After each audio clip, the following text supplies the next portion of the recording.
Այդ իմ ամենատխուր, ամենասև օրն է եղել այդ հիվանդանոցում։ Ես չեմ ուզում հիշել այդ օրը։ Եթե փորձենք վերադառնալ ձեր վերջին զրույցին հիվանդասենյակին։ Այլ ես ուղղակի ասացի, լավ, պապ, ես հիմա այսօր գնում եմ, ասա ինչ կուզես, ու վերջին նախադասությունը այդ եղավ, որ ասեց կուզեի մի քիչ էլ մնալ, բայց երևի այսօր վերջի օրը լինի։ Ու վերջ։ Ես դուրս եկա ու իմացա, որ գիշերը մահացել է։ Ինքը ապրեց իր կյանքը այնպես, ինչպես որ ինքը ուզում էր։ Երևի իր գնալուց հետո ես իր այդ ավելի շատ եմ խոսում, քան երբ ինքը դեռ կար։ Ինքը ինձ ասում է, ես չեմ մահացել, մենակ խնդրում եմ ոչ մեկին չպատմես, պարզապես քեզ եմ զանգել։ Որն էր քո այդ չպաշտպանված կետը մանկության ընթացքում, որը քեզ դարձրել է պողպատը այսպիսին։ Գուցե իր ոչ ամբողջությամբ ներգրավված ու ներկա լինել է իմ կյանքում։ Տես, բայց էլի քո մասին ես դու դարձնում այդ պատմությունը։ Բայց միևնույնն է, դու միշտ ունենում ես հետագայում ինչ որ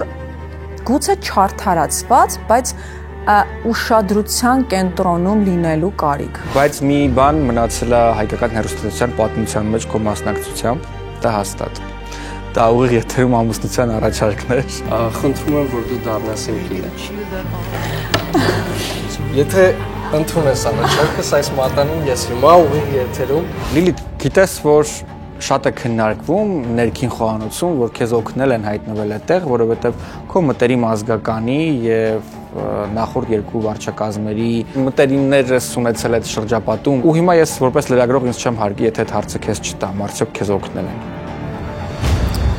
Իհարկե։ Լիլիթ, քեզ մոտ չկար զգացողություն մեղավորության, որ դու զբաղեցնում ես ավելի արժանի որևէ մեկի տեղը, որովհետև քեզ պարզապես տրվել է քեզ փորձելու շանսը։ Բացարձակ ես որևէ մեկի տեղը չեմ զբաղեցրել։ Լիլիթ, ուզում ես ասել, որ քեզ համար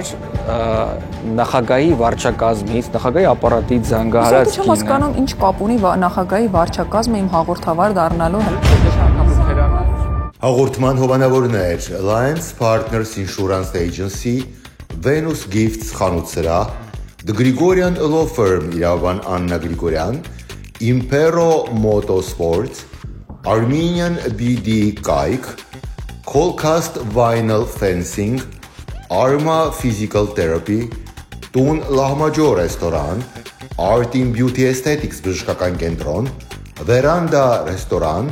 My Little Town Eagle Rock խաղասրահ, Yasu ռեստորան,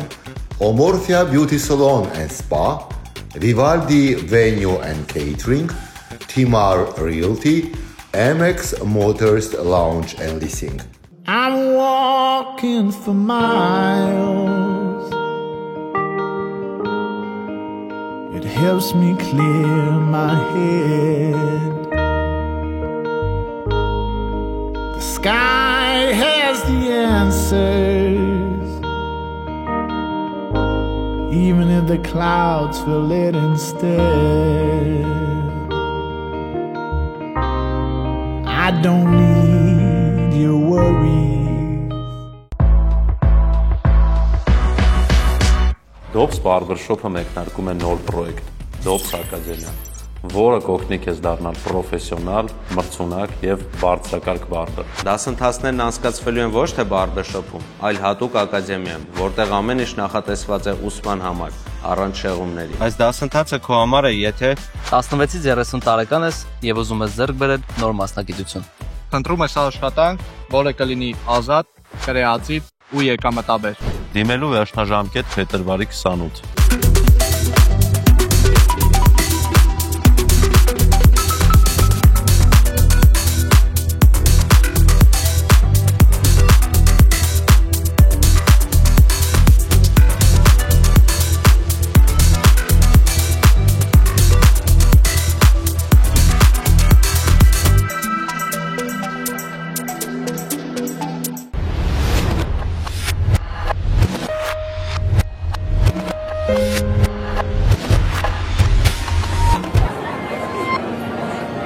The story you're about to hear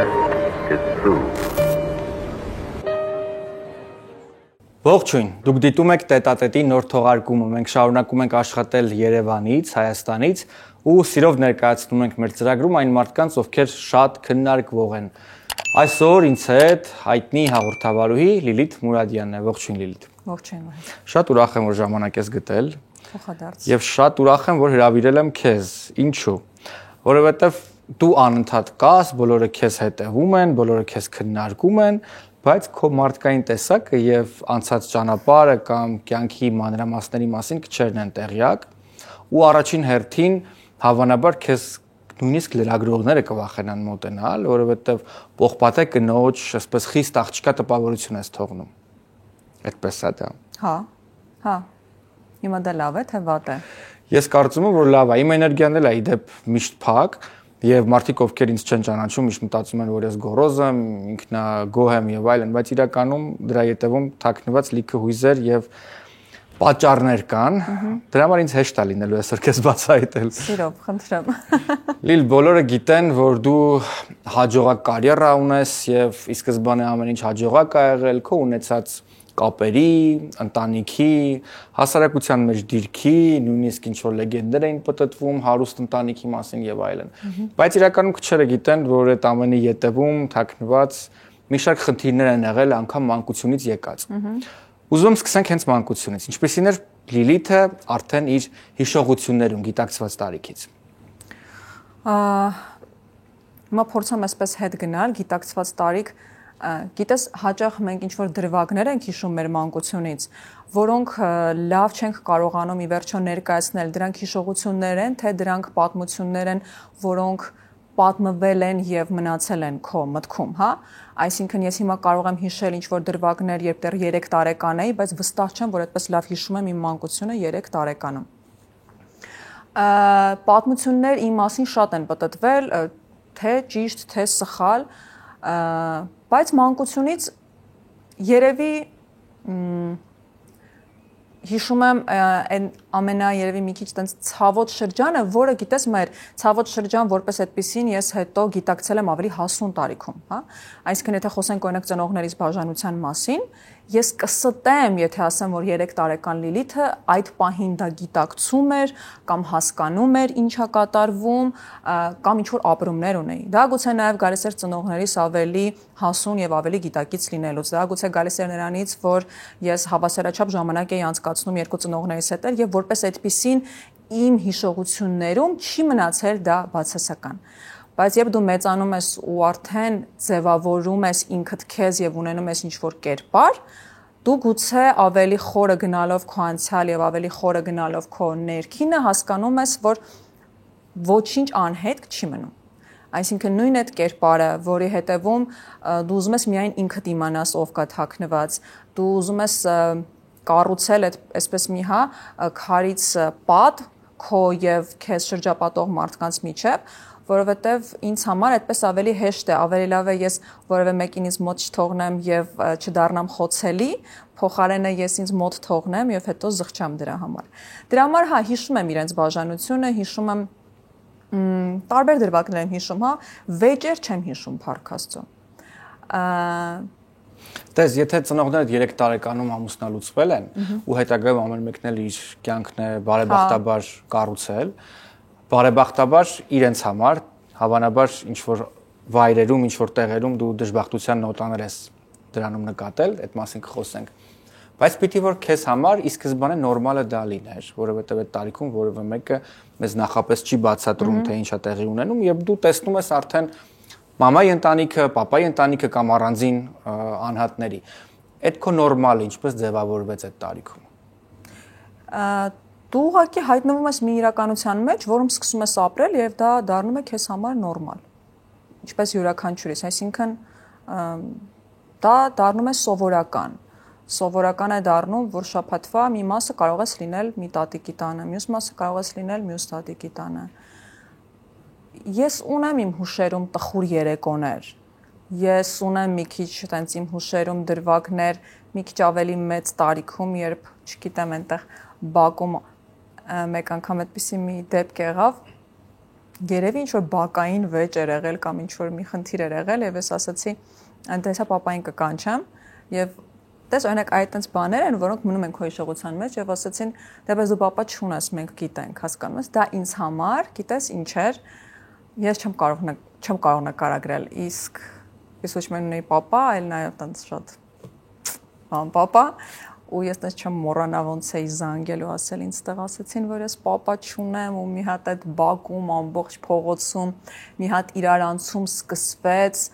ու միևնույնն է ինչքան էլ ես ասեմ որ երկու կողմից էլ անսահման սեր եմ տեսել իսկ ես չեմ կարող ստել եւ չեմ կարող չասել որ երկու ընտանիքների կողմից է այն ամենասիրված երեխա թորնիկ տարբերակն եմ եղել միշտ առաջինը միշտ այդպես չգիտեմ թիթեռնիկը միշտ այնց արքայադուստերը բայց միևնույնն է դու միշտ ունենում ես հետագայում ինչ որ գուցե չարթարացված բայց ուշադրության կենտրոնում լինելու կարիք հասկանում ես դա կարող է գալիս է ենթագիտակցաբար որովհետև հիմա եթե դու ինձ հարցնես ինչի դու ունեցել ես այդ ուշադրության կարիքը ես պիտի պատասխանեմ չէ չեմ ունեցել որովհետև միշտ եղել է բայց հետո ես դու դա հասկանում հասկանես չէ մանր դրվագներ որոնք մնում են քո հիշողության մեջ հետո դրանք այսպես հյուսվում են կառուցվում են ու հետո արդեն ավելի հասուն գիտակից տարիքում դու դառնում ես այն ինչը որ դու կաս Աղջկա համար հավանաբար 1000 անգամ ավելի դժվար է ամուսնալուծվելու փաստը ծնողների, որովհետև նախ երևի ուզում ես պաշտպանել մայրիկին կամ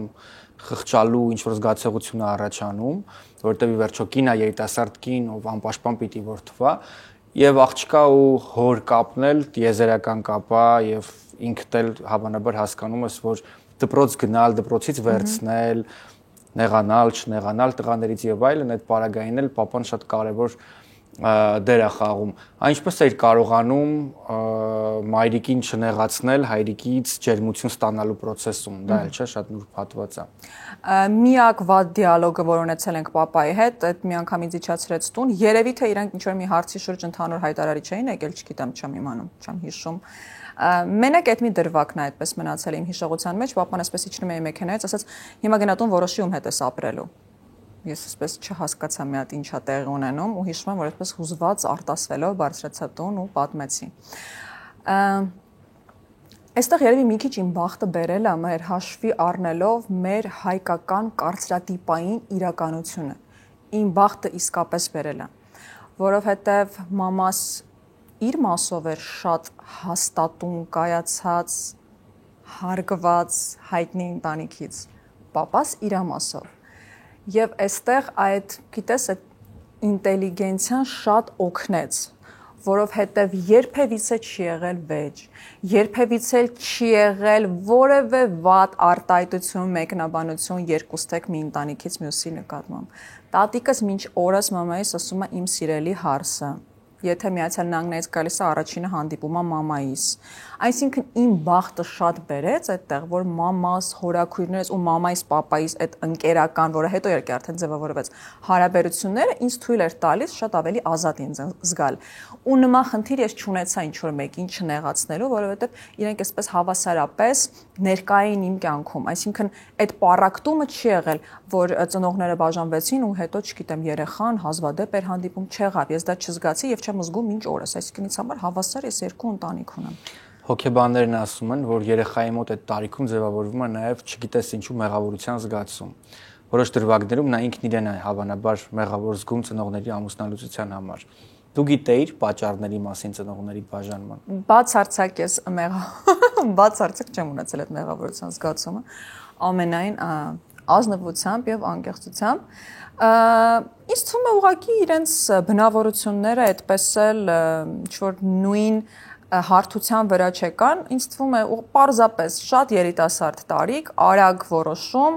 ամուսնության եւ նաեւ արագ որոշում ամուսնալուծության։ Այդքան մի բան։ Այսինքն որևէ ֆինանսակ, որևէ խնդիր չկար, հասկանում ես, դա ես նույնիսկ ես կարող եմ այսօր արդեն ավելի հասուն տարիքում կամ ավելի չգիտեմ վաղ կարող էի մեղադրել կամ գուցե չմեղադրել, բայց ես կարծում եմ, որ շատ ավելի լավ է այսպես, փոխարեն այն իրականությունը, որը մեր հասարակության մեջ վստահ եմ գիտես, շատ ավելի հաճախ է հանդիպում։ Կապրենք հանուն ինչ-որ կաղապարների եւ արդյունքում կունենանք հիվանդ հոգեբանությամբ ընտանիք եւ կոմպլեքսներով լցված երեխաներ, որոնք մեծանում են եւ հետո այդ կոմպլեքսները դրսեւորվում են այլ ոլորտում եւ այլ իրականության մեջ։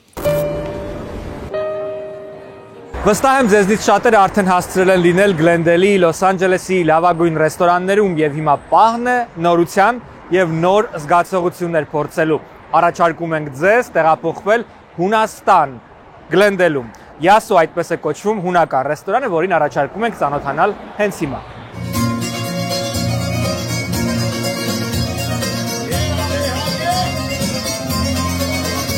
Հունական շոու ծրագրի ապահովման ամենակարևոր կոմպոնենտներից մեկը տրամադրությունն է, որը ստեղծում է հունական հին ավանդույթը, երբ պարերի եւ քեֆի ընթացքում կոտրում են ափսեները։ Յասու ռեստորանում այդ հաճույքը կարող եք վայելել յուրաքանչյուր երեկո։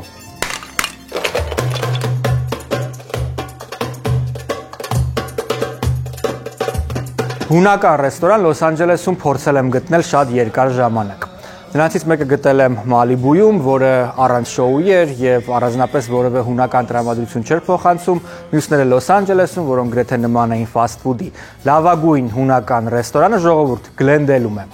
Այս ռեստորանում ամենակարևորը դուք կգտնեք լավագույն սպասարկումը, լավագույն շեֆ խոհարարները, որոնք ուտեստները պատրաստում են պարզապես ամենահամեղ կերպով, կգտնեք ամենալավ սպասարկումը, որովհետև սպասարկման որակը այստեղ պարզապես անգերազանցելի է, կգտնեք բարմենի կողմից պատրաստված ամենահամեղ եւ ամենահետաքրքիր խմիչքներն ու կոկտեյլները եւ որ ամենակարևորն է շոու ծրագիրը։ Կենթանի հնչողությամբ եւ երաժիշտների կողմից ներկայացվող շոու ծրագիրը լավագույնն է հունական ռեստորանների շարքում հենց այստեղ Լոս Անջելեսում։ DJ-ը բնականաբար իհարկե կապահովի ամենաբարձր տրամադրությունը։ Քիչ անց միասին կտեսնենք, թե ինչպես են ուտեստները պատրաստվում եւ ինչպես են իհարկե խոհարարների կողմից մատուցվում ամենահամեղ համադամ ուտեստները, իսկ այժմ կուզեմ խոսել նաեւ միջոցառման ֆորմատների մասին։ Յասու ռեստորանը առաջարկում է երեկոներ անցկացնել այստեղ ընկերներով եւ ընտանեկան միջավայրում, այսինքն դուք կարող եք ընդամենը 4-5 հոգով ընկերներով կամ ավելին գալ միասին վայելել երեկոն, տեսել երաժշտություն եւ ուտեստներ իհարկե փորձել եւ որ ամենակարևորն է, կարող եք պարզապես իհարկե ձեր միջոցառումները, ձեր առիթները անցկացնել այստեղ, հենց Յասու ռեստորանում։ Ողջույն, մենք գտնվում ենք Սանտա Մոնիկա քաղաքում Impero Motorsport-ում։ Միացյալ Նահանգներում շատ կարևոր է մեքենայի նկատմամբ խնամքը եւ բնականաբար իհարկե թանկ եւ լավ մեքենան լավագույն ներդրումն է ապագայի համար եւ այդ ներդրումը պետք է անպայման պաշտպանել։ Մեքենան կարելի է պաշտպանել նաեւ պաշտպանիչ շերտով, այսինքն tint cap wrap կոչվող գործողությամբ։ Անցնենք ներս ու պարզենք, թե ինչպես է ամենը տեղի ունենում։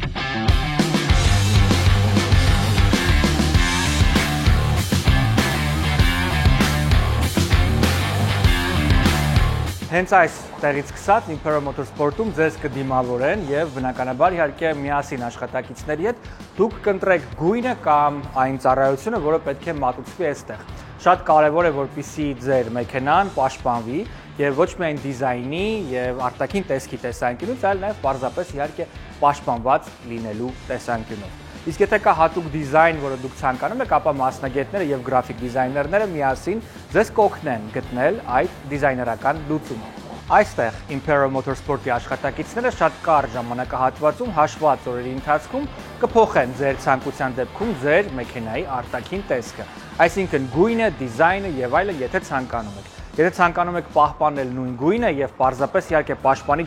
շերտով, այսպես ասած, թինթանել, այստեղ այդ ծառայությունը եւս գործում է լավագույն մասնագետների շնորհիվ։ Իդեպ նրանք բոլորը ունեն երկար տարիների աշխատանքային փորձ եւ յուրաքանչյուրը իր գործի մասնագետն է։ Այս պարագայում շատ կարևոր է դետալային աշխատանքը, որը մասնագետներն իրականացնում են ոսկերչական ճշգրտությամբ։ Պետք է նաեւ հաշվի առնել, որ այս ընկերությունը ներկայացնում է Ceramic Pro-ի Պաստորեն բացառիկ ներկայացուցչությունը Beverly Hills-ում եւ կա մի շատ կարևոր ծառայություն, որը հենց Ceramic Pro-ն է առաջարկում, դա վաքսով մեքենայի երկարաժամկետ պաշտպանիչ շերտ ապահովելն է, որը կարող է մեքենան պաշտպանել եւ անձրևի ջրերի կետերից, հետքերից եւ կարող է իհարկե ծառերի ճյուղերի առաջացած խազերից եւ մնացած բոլոր արտաքին հարվածներից պաշտպանել, ինչը չափազանց կարևոր է։ Ինչ ուտել այսօր հարցը հետաքրքրում է շատ-շատերին, ովքեր հատկապես ապրում են միայնակ կամ օրվա մեծ մասն անցկացնում են գրասենյակում կամ իրենց բիզնեսի վայրում։ Պետք է նշել, որ կան բազմաթիվ կայքեր եւ բազմաթիվ հավելվածներ, որոնք ձեզ հնարավորություն կտան գտնել խառը ուտելիքներ եւ դրանք տարանջատված չեն հայկական, թե ոչ հայկական եւ այլն։ Կա մի կայք, որի մասին գիտեն Լոս Անջելեսում ապրող գրեթե բոլորը, դա Armenian BD-ն է։ Այս կայքի մասին մարդիկ ոչ միայն գիտեն, այլ ամենակարևորը, այս կայքին վստահում են գրեթե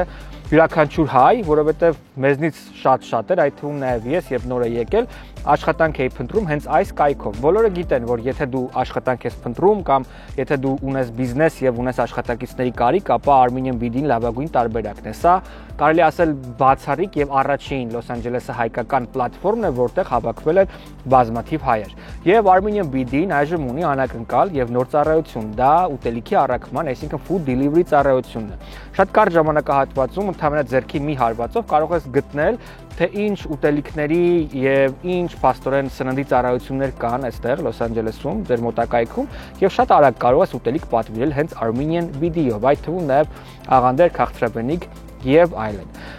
Սիրելի հետևորդներ, ովքեր մեզ հետևում են, ես գիտեմ, որ դուք չափազանց ուշադիր եք մեր գովազդների նկատմամբ, մենք էլ եթե որևէ բանի չենք հավատում եւ եթե անձամբ փորձած չենք լինում, ապա երբեք խորհուրդ չենք տալիս ձեզ դա անել։ Վստահաբար կարող եմ ասել, որ Armenian BD-ի աշխատակիցները տեխնաջանորեն եւ ամենայն մանրամասնությամբ ընտրել են, թե որ ուտեստների եւ որ սննդների բիզնեսները ընդգրկեն իրենց food delivery ցուցակում եւ պարզապես այսուհետ կարող եք հենց այստեղով պատվիրել ուտելիք, այցելելով armenianbd.com։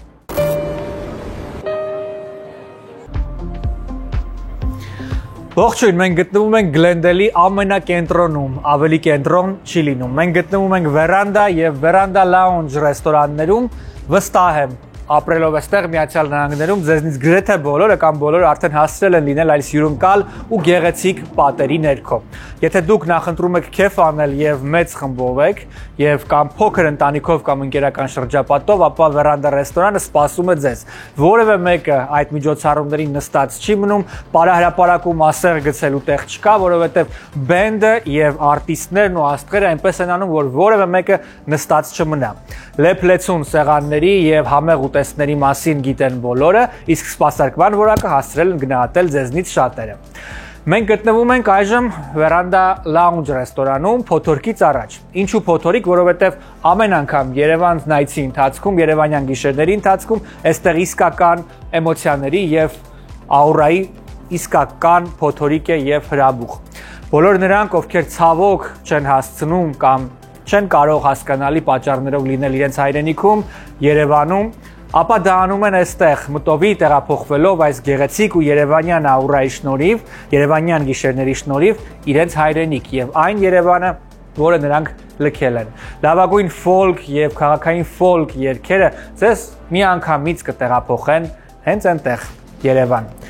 Վերանդա Lounge առաջարկում է ժամանակակից, ֆյուժն եւ համեղ ուտեստներով լավագույն խորտիկները եւ լավագույն մենյուն, որի դեպ չի զիջում անգամ Beverly Hills-ի կամ West Hollywood-ի ռեստորաններին, իսկ բարմենի պատրաստած կոկտեյլները կբարձրացնեն ձեր տրամադրությունը։ Այնպես որ մեկ անգամ գալով երևանյան գիշերներին, վստահ եմ այն կդառնա ձեզ համար ավանդույթ, չէ՞ որ երևանյան գիշերները Վերանդայի արդեն դարձել են Գլենդելի համար իսկական այցեքարտ։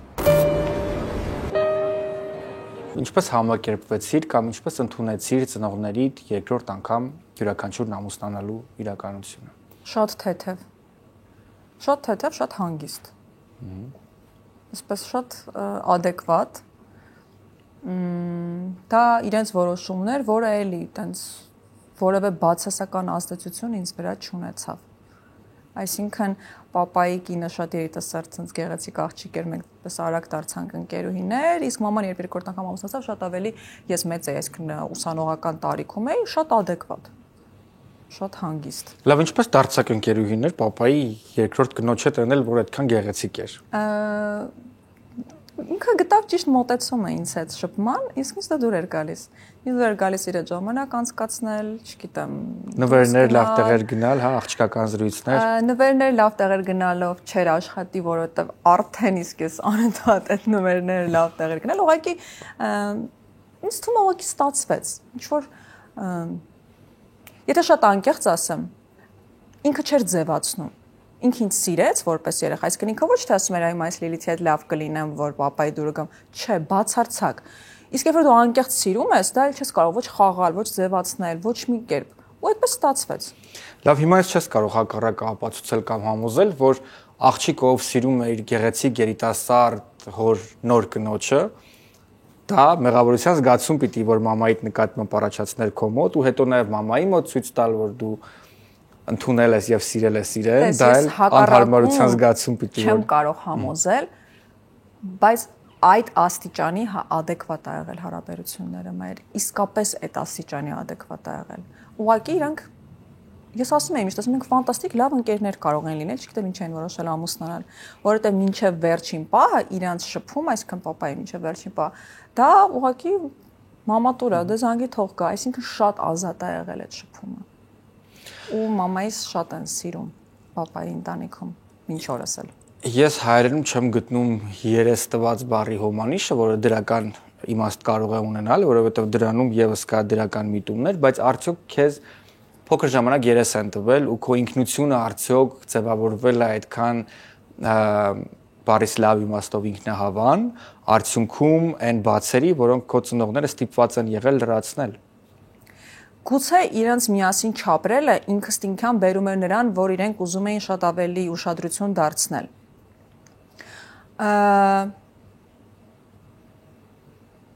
Ես համաձայն չեմ, որ ինձ այդպես երես են տվել, ես կարծում եմ, որ ես մեծացել եմ, ամեն դեպքում դա ինձ համար այդպես է եղել, ես գտնում եմ կամ գտնում էի, որ ես մեծացել եմ նորմալ, այսպես հասարակության եւ հասարակարգի մեջ եւ դա մեր նորմատիվն է, դա այդպես է բոլորի մոտ։ Հետո ես դու մեծանալով հասկանում, որ չէ, ընդհանրապես դա այդպես չի, չգիտեմ, ես բալիկը կարողանա չունենա, դու կարող ունես։ Չեմ կարող ասել, ինձ թվում է ինձ մոտ ավելի ինչ որ պաշտպանողական ռեակցիա է սկսել ինչ որ տարիքից հետո եւ ինչ ուզում ես ասա, միևնույնն է, մի հատ այսպես գենետիկ կոդ կա, որը անցնում է քեզ ընտանիքից։ Եվ այդ ինքնահավանը ճագերտավոր ես մինչև օրս փորձում եմ մարդկանց բացատրել, դա ինքնահավան չի, դա իմ դեմքի արտահայտությունն է, որի տակ ոչինչ չկա, այսինքն թաքնված, որից հետո կարող են ուղղակի հարց տակ, ես ժպտամ, որից հետո ես կարող եմ կատակ անել, ընդհանրապես տենց կապ չկա իրար հետ։ Բայց ես չեմ կարող ասել, որ ես այսպես շատ ուրախ կամ հարթ մանկություն եմ ունեցել, չէ, լիքը եղել են նաև տխուր դրվագներ, լիքը եղել են պահեր, որ ես մտածել եմ, ես մենակ եմ, ինձ չեն հասկանում, ավելի փոքր տարիքում շատ ավելի կապված էի papayi կողմի հետ, որովհետև մենք ամռանը ամբողջ ամառը անցկացնում էինք ամառանոցում, այնտեղ ամենայն ուրախ լավ հուշերն էին, որովհետև տատիկը, պապիկը միշտ երևի երես տվել են լավ, այսպես ասեմ։ Իրենք միշտ փորձում էին ամեն ինչ անել, որ թիթեռնիկի դուրը գա, ես էլ այդպես ուրախ թռչկոտում էի, ամեն ինչ լավ էր, կյանքը հիասքանչեր։ Հիմա կթվա, որ քո մանկության մեծագույն տրավմաներից մեկը կարող էր պարզապես լինել, երբ բացում էր սառնան ու չկար ելակի պաղպաղակ, ավարտվել էր կամ չգիտեմ, վարդագույն շրթներ կտեր վերջացել, բայց իրականում այդ հոգեվիճակում ապրող երեխաները ինքնաբուժությամբ են նաև զբաղվում, իրենք իրենց բուժելով շատ դեպքերում, շատ բացերի վրա աչքեր փակելով։ Հիմա դու փորձում ես այդ ամենը ներկայացնել կրկին ուժեղ տեսանկյունից եւ փորձելով որևէ մեկին չվիրավորել կամ չնեղացնել քո խոսքով, բայց այնուամենայնիվ լիքը երեխաներ կան, որ այսօր անցնում են նման խնդրի միջով, ու ոչ բոլորը կարող են ունենալ քո չափ խորը, չգիտեմ, ապրումներ կամ սթափ մտածելակերպ, որպեսզի դա չվերածվի մանկական տրավմաների։ Ինչպես հաղթահարել նման ճգնաժամային պահեր մանկության ընթացքում։ Միանշանակ այստեղ որևէ խորհուրդ, որևէ խելացի միտք եւ որևէ գրքից մեջբերում չի օգնելու ոչ մեկին։ Այստեղ պատասխանատվությունն է մեծահասակների, որովհետեւ երեխան, ով հայտնվել է այդ իրավիճակում, ոչ մի մեղավորություն չունի եւ ընդհանրապես ծնողի կամ մեծահասակի համար պարտավոր չի ինչ-որ պատասխանատվություն կրել եւ ընդհանրապես պատասխանատու չի նրա համար, որ իրենք ինչ-որ հապճեպ որոշում են կայացնում, մեկը հետո երկրորդը։ Եվ այստեղ պետքա լինի թե մեծահասակների, դա կարող լինել տատիկ, պապիկները եւ թե նաեւ ծնողների բանական եւ adekvat լինելը անել այնպես, որ դա որևէ կերպ հնարավորինս որևէ կերպ չանդրադառնա երեխայի վրա, որովհետեւ բնականաբար ինչ-որ կերպ անդրադառնալու է, չի կարող։ Դա գիտես, այսպես հիմա ժամանակները փոխվել են եւ ցավոք սրտի, ես ցավով եմ նշում, ըստ վիճակագրական տվյալների բաժանությունները դարձել են, գիտես, արդեն չկա որևէ հանդուրժողականություն, չկա որևէ կոմպրոմիսային իրավիճակ, վստահ եմ պիտի համաձայնես։ Վերջ դուրս չեկավ, չենք հասկանում իրար հավաքի իրերդ, ես իմ ճանապարհը որովհետեւ կանայք ավելի հաստատ ունեն, վաստակում են եւ չկա, գիտես, այդ պատճառը, իսկ ես ինչու քեզ պետք է հանդուրժեմ։ Բայց այն ժամանակ կար, դա ինչ որ պիտակի նման բան է, միևնույնն է, դա դառնում է պիտակ։ Դրա համար ոչ մի խորհուրդ չի օգնելու, դա այդտեղ կախված է արդեն թե ծնողներից ամեն մեկը իրեն ոնց կպահի, որ դա երեխայի վրա ոչ մի հետք չթողնի, կամ գոնե թե փորձել այնպես անել, որ դա հետք չթողնի։ Դա ուշադրությամբ կլինի, թե ինչով կլինի, բայց նվերները կամ ելակի պաղպաղակը կամ եւս մեկ գեղեցիկ պտտվան զգեստապարանում իրավիճակ չի փոխում։ Ոչ, դա իրաց փոխհարաբերություններն է, որը երեխայի աչքի առաջ պետքա լինի շատ լավը։ Չտեսնել վեճ, չտեսնել արցունք, չտեսնել բղավոցներ եւ նույնիսկ եթե այդ մարդիկ չեն ապրում նույն հարկի տակ, տեսնել առողջ փոխհարաբերություններ, տեսան իրար, ողջագուրվեցին, գրկեցին, համբուրեցին, նստեցին, սուրճ խմեցին, կատակեցին միասին, փառք Աստծո, ես դա ունեցել եմ եւ մենք նույնիսկ շուն ունեինք, որը papanից բերել էր այդպես նվեր, բոլոր երեխաները շուն ունեին, ես էլ շուն ուզեցի, չգիտեմ ինչի papas որոշեց իհարկե այդ ցեղատեսակի շունը բերել, որը ընդհանրապես այդպես չէր ասոցիացվում այդպես շունիկ գաղափարի հետ, բայց ես երբեք չեմ մոռանա, որ papan ամեն երեկո չանը վերցում գայս էր մեր տուն, որ մամայից զայրացնի, որտեղ շունը վազում էր աջ ծախ ու ինչ կար հնարավոր տապալում էր գետնին ծախ կամ անաբան ու ես կատակով անդադ հիշում եմ, որ ասում էր Դավիթ դու էլի այս շանը բերեցիր, այսինքն ես գոնե թե ունեցել եմ այդ հնարավորությունը տեսնելու, որ իրանք նորմալ փոխհարաբերությունների մեջ են։ Դա է միակ տարբերակը։ Հա, արանքներում եղել են վեճեր, հա, արանքներում եղել են ինչ-որ բաներ, հա, եղել են ինչ-որ ռեպլիկներ, հա, դե մամատ տենց ասեց, հա, դա չի կարող չլինել։ Դա ցավոք սրտի նույնիսկ չբաժանված ընտանիքներում էլ է լինում։ Եվ ինչ ուզում եք ինձ ասեք, միևնույնն է, միասին ապրող ընտանիքներում ես ավելի շատ եմ տեսնում այսօր անարգանքը կնոջ նկատմամբ փոխարենը բաժանված։ Արդեն հասուն տարիքում Լիլիթ, երբ մենք ընտրություն ենք անում, մեր առաջ գալիս են մեր ծնողների օրինակը։ Եվ դա որքանով որ պատասխանատու պահա, այնքան էլ նաև ցավոտ է, որովհետև մեր ծնողների սխալները մենք կրկնելու ցանկություն երբեք չենք ունենում։ Այ քո դեպքում կային անվստահության նոտաներ ուղղված դեպի քո ընտրյալը, Վահեն։ Չէ, ասեմ ինչու, որովհետև դրական ասեմ, թե բացասական ասեմ, դժվար կլինի ասել, բայց ես շատ ժամանակ եմ անցկացրել երկու կողմերից տատիկ պապիկների հետ։ Իսկ այդ ընտանիքներում ես փառահեղ օրինակներ եմ տեսել, ինչպիսին պիտի լինի ընտանիքը, որտեղ պիտի լինի ընտանիքում տղամարդը եւ ինչ պետք է անի կինը։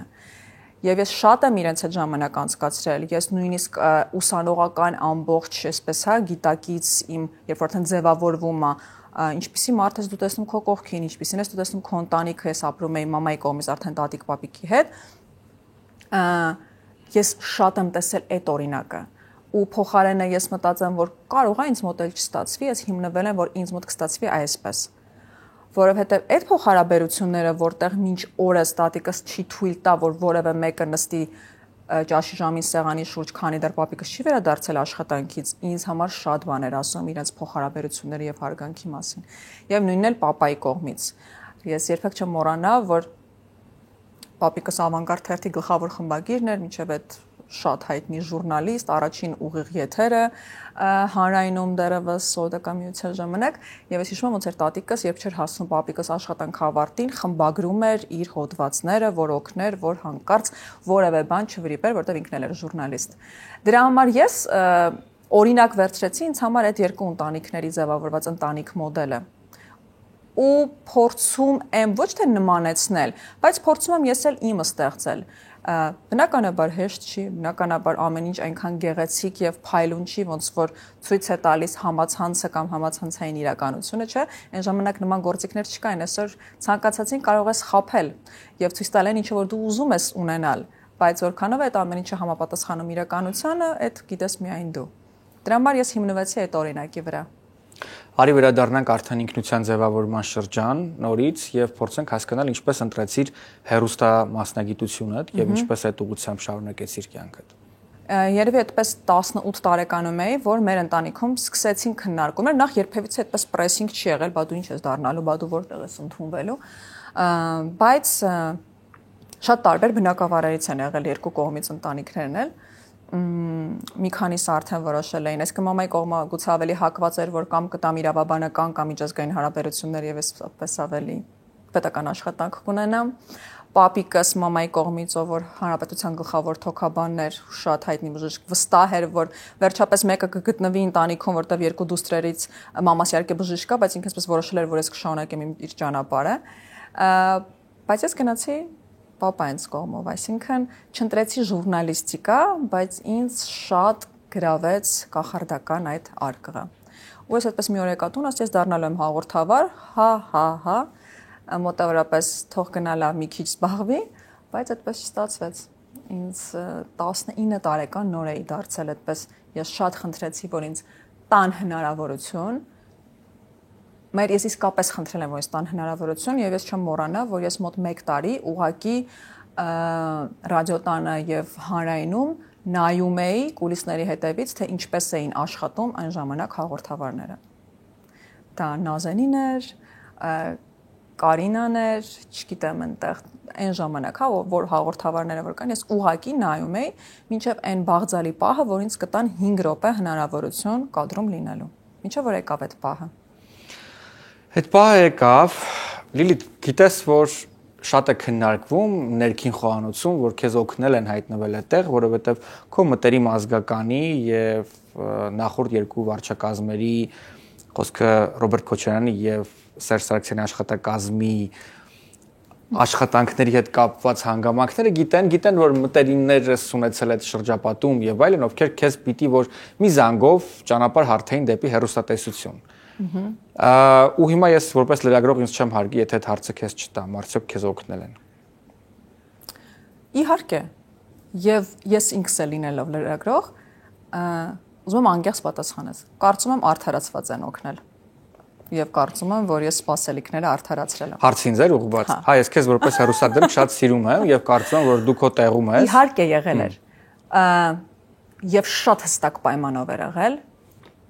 Եվ ես ընդհանրապես չեմ թաքցնում Ալեքսան Հարությունյանն էր այն ժամանակ հանրայինի տնօրենը, շատ հստակ։ Եթե չի ստացվելու, մենք ուղղակի շոյում ենք իր գլուխ, ասում ենք, որ սա քոնը չի։ Չենք տխրում, չի ստացվում, որտեղ ես լավ սովորում էի, ես լավ գրում էի, լավ պատմում էի, ինձ մոտ ստացվում էր այդ գրելու եւ խոսելու, նկարագրելու, ներկայացնելու կուլտուրան։ Չի ստացվում, անցնում ենք առաջ, կյանքը կանգ չի առել։ Եվ հանրայինում ես իհարկե հիմա իրենք իմ ամենասիրելի մարդիկ են, բայց այսպես գիտես, շատ չարկատակ խաղացին եւ մեկ օր շուտ զանգարեցին եւ ասին, դե շատ լավ, ուզում ես դառնաս հաղորդավար, վաղը կգաս միանգամից տեղում կփորձենք։ Դու հասկանում ես, դա ինձ համար 19 տարեկանում ինչա, որտեղ կփորձենք, ինչ կփորձենք, ում հետ եմ զրուցելու, ինչ եմ խոսելու, տեսախցիկներ, բոլորը այսպես գիտես, գիշատիչ հայացքով նայում են, որ հիմա կսայթակես։ Բայց ես հավաքվեցի եւ առաջին հարցազրույցը Աստված գիտի դա որ թվական էմի հետ։ Եվ այդպես ես արեցի եւ հստակ հիշում եմ, որ տրվեց ժամանակահատված, որ մենք իրեն կտանք հնարավորություն, եթե ինքը իր վրա աշխատի ու ստացվի, ինքը կմնա հեռուստատեսությունում։ Եթե չի ստացվի, պատասխանը հետեւյալն էր՝ շատ հարգելով եւ սիրելով, բայց ես իրան չեմ տա ժամանակ կադրում աշխատելու։ Ողջույն, այս պայն մենք գտնվում ենք Լոս Անջելեսի Բուրբենք քաղաքում, բայց տպավորություն է, որ մենք Երևանում ենք։ Տուն Լահմաջոն, իմ եւ Արայի սիրելի, որ արդեն երևանյան խորհրդանիշներից մեկն է, վստահ եմ, որ բոլորը, ովքեր որպես տուրիստ են այնտեղ մեկնում կամ ապրում են այդ քաղաքում, ճաշակում են Տուն Լահմաջոյի, ոչ միայն Լահմաջոն, այլ նաեւ քիչ առաջ Արաներ նշում, խնկալին է, շատ դուր եկել իրեն։ Այստեղ Լոս Անջելեսում Տուն Լահմաջոն արդեն վաղուց գործում է Բուրբենքում ու պիտի ասենք, որ ունի նորություններ իր մենյուում։ Փիթից մինչև դժվժիկ, ավանդական հայկական պամիդորով ձվածեղից մինչև փռում թխած թարմ հաց։ Պիտի ասենք, որ ժինգյալով հաց կա, խաչապուրի եւ այլն, այն ամենը, ինչ սիրում են բոլորը։ Ուզում են նաեւ բերեն ժինգյալով հաց։ Ես չգիտեմ թե այսքանը ոնց կարելի է ուտել, ես չգիտեմ թե ինչու է այսքան պատվիրել, ուղղակի չգիտեմ, այնքան շատ է տեսականի։ Այստեղ ու շատ սիրուն է, ամեն ինչ շատ սիրուն է։ Մենք եկել ենք Լամաջո ուտելու այսօր ժողովուրդ, բայց մեզ ասեցին, որ այնքան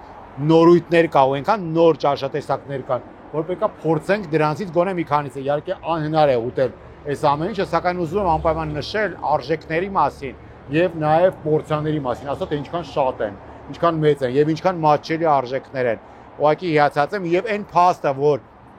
ավտո կանգառը, ավտոկայանը տեղին լեփ-լեցուն է այս ժամին,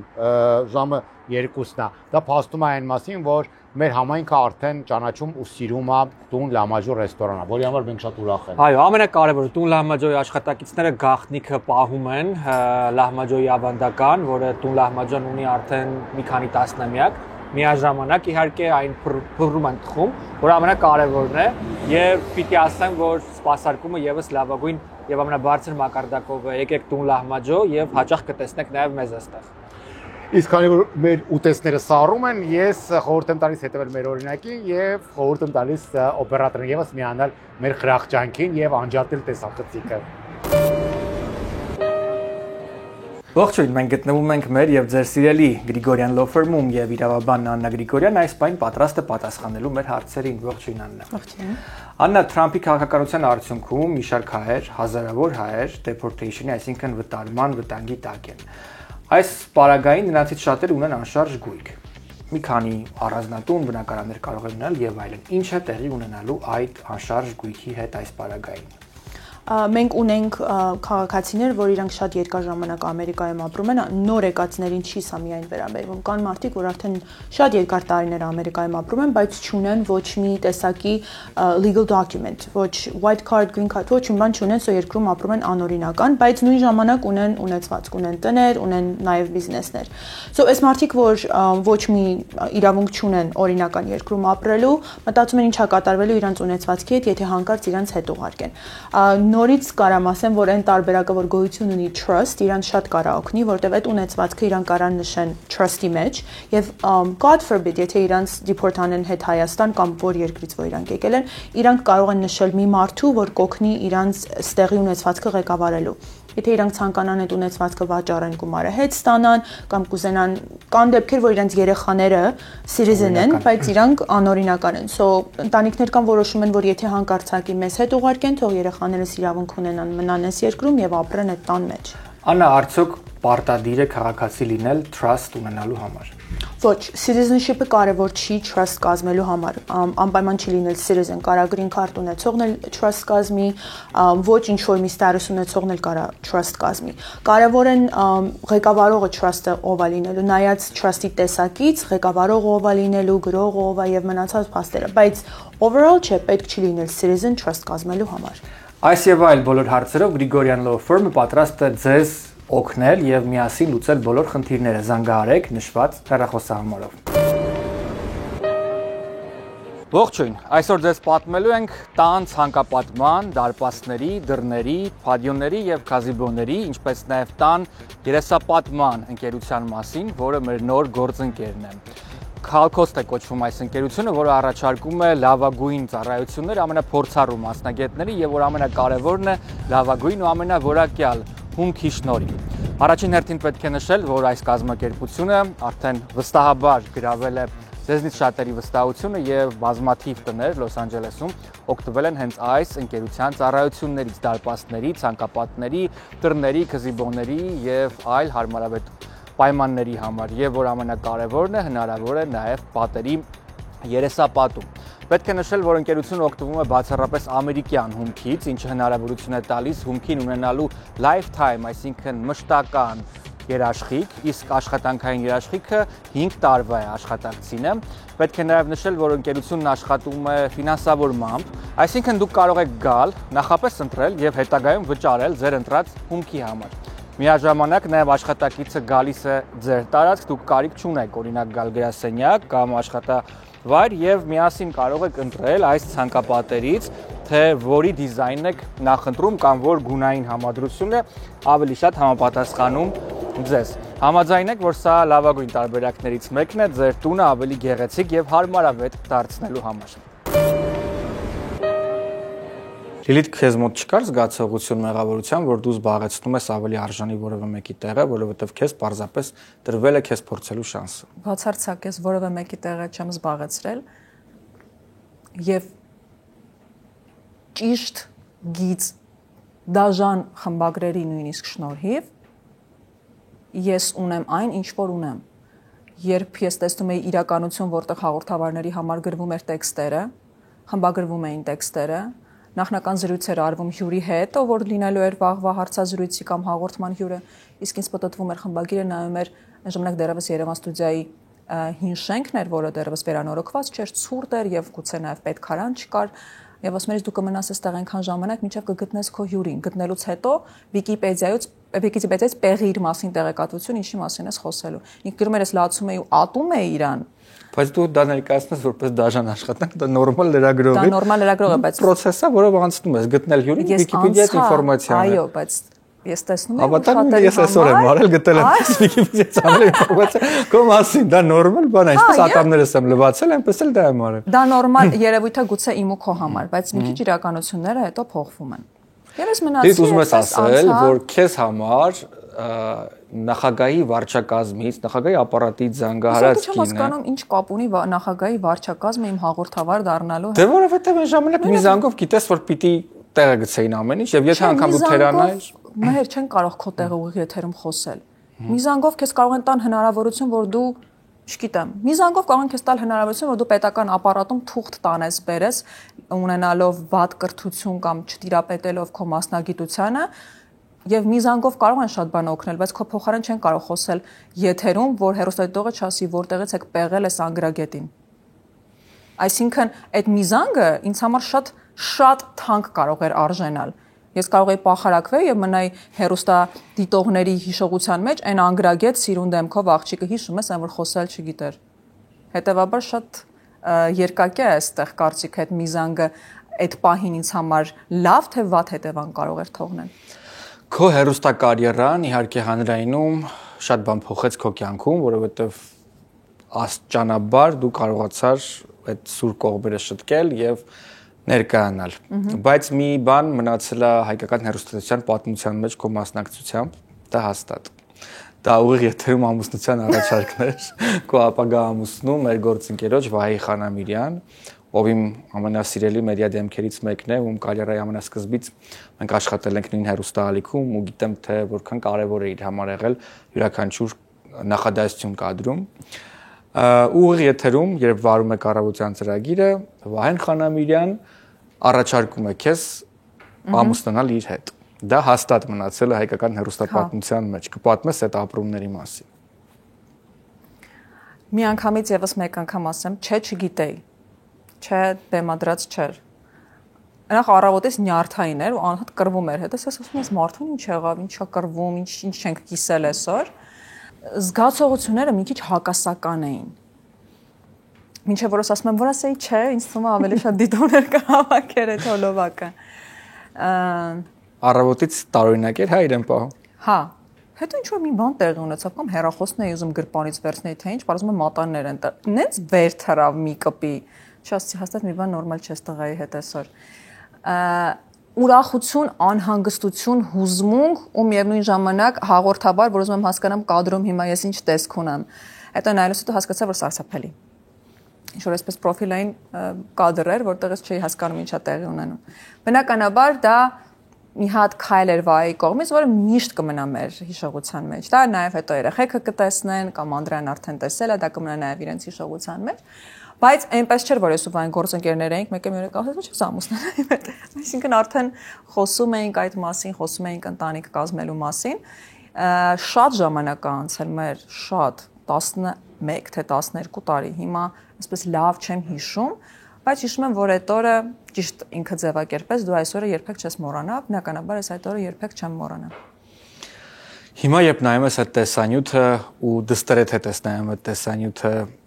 դրանք հավանաբար ամենաերջանիկ ակնթարթներն են, չէ՞, քո կյանքում, ամենաերջանիկ ակնթարթներից մեկը։ Հա, Անդրեան իր համար սովորական է, որ մեզ ճանաչում են, իրեն թվում է, որ ամեն ինչ այդպես է, դա նորմալ է, իր համար անգամ նորմալ է, որ ինքը դրսում կարող է քայլի ասեն, վայ Անդրեան է, մեկը գալիս ասում է, որտեղից գիտեին իմ անունը, մամ, տեսել այդ հոլովակը, ինչ որ հարցեր է տալիս, վայ ինչու էսպես արեցիր, վայ ինչու այնպես արեցիր, վայ մաման շատ է փոխվել, վայ պապան շատ է փոխվել։ Դրանք գեղեցիկ հուշեր են, որոնք պետք է պահել հիշողությունների գրադարանում, ինձ թվում է, որովհետև կյանքը ինձ գիտես ոնց էր ինչ լինի, ինքս այս կադրերում են հա իջնում է, դու էլ իրեն հակառակ հա բարձրանում ես։ Հիմա պետք է կարողանաս այդ արագությունը ճիշտ բռնես, որ ոչ իջնես լրիվ, ոչ էլ բարձրանաս ու հետո դժվար իջնես։ Դրա համար ես ինձ համար այդ լավ հուշերը այսպես առանձին պահում եմ, մեկ-մեկ տևական ժամանակով մոռանում եմ իրանց մասին, որ եթե լինի ինչ-որ կազուսային տխուր իրավիճակ, ես իրենց բացեմ, վերհիշեմ ու հիշեմ, թե ինչքան սիրուն բան է եղել, որտեղ կյանքի որակը, կյանքի ռիթմը, կյանքի ներվը, ցավոք սրտի շատ է փոխվել հիմա։ Երբ զույգերը երկուսն էլ հայտնի են եւ զբաղվում են միևնույն մասնագիտությամբ, իմ կարծիքով հիմնական դեպքերում մեկը մյուսին խանգարում է։ Ես դա կոչում եմ Էմմա եւ Արամո Պետրոսյանների սինդրոմ, երբ մենք անընդհատ այդ զույգին տեսնում ենք իրար հետ, մենք անընդհատ տեսնում ենք փաթեթ եւ անհատականությունը կարծես կորումը։ Ինձ համար Վահեն իմ սերնդի լավագույն հեռուստալրագրողներից մեկն է, ով ունի հեռուստատեսային ֆակտուրա, շատ լավ արտաքին, ձայն, վարպետություն, մասնագիտական եւ այլն, բայց ես կարծում եմ նա որպես մասնագետ վերջնականապես եւ լիարժեք ռեալիզացված չի, որովհետեւ մենք իրեն անընդհատ տեսել ենք կամ քո հետ, դու էլ շատ հետաքրքիր գունապնակ ունեցող մարդ ես, ով ունի շատ սուր էներգիա եւ ես կարծում որ օրինակ շատ լավ կարող էիր վարել Թույլ օղակ նախագիծը։ Շնորհակալ եմ։ Դա իմ սիրելի պրոյեկտներից մեկն է իդեպ։ Իդեպ հիմա եթե չեմ սխալվում, քաստինգ են անում, այս մասին եւս կխոսենք, թե ինչու Հանդրեյինը քեզ այլևս չի դիտարկում իր աշխատակազմում։ Շատ դերևս վաղուց այդպես էլ դիտարկվում էր այդ հաղորդման պարագայում։ Հա, քեզ քննարկել են։ Իհարկե։ Տես ինչ հետաքրքիր հոտառություն ունի մասնագիտական փաստորեն։ Եվ արդյոք դուք մեկ այդ միսին չեք խանգարում կադրում։ Ոյ։ Վայ ոնց է իմ բախտը բերել, որ իմ կողքին Վահեն է։ Ես անverջ սովորում եմ իրանից։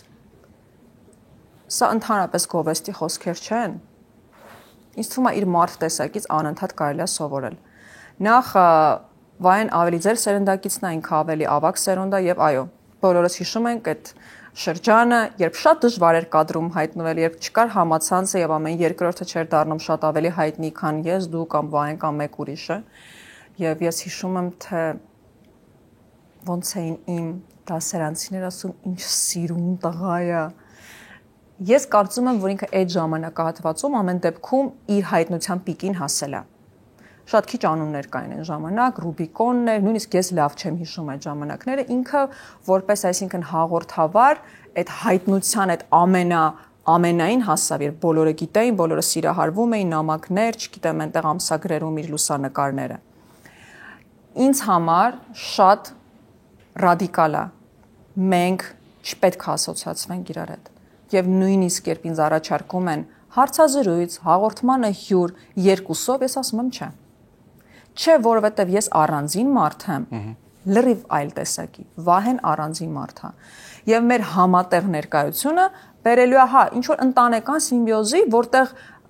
ոչ ինձ են կարողանալու առանձին տեսնել, ոչ Վահեին են տեսնելու։ Հիմա Վահեն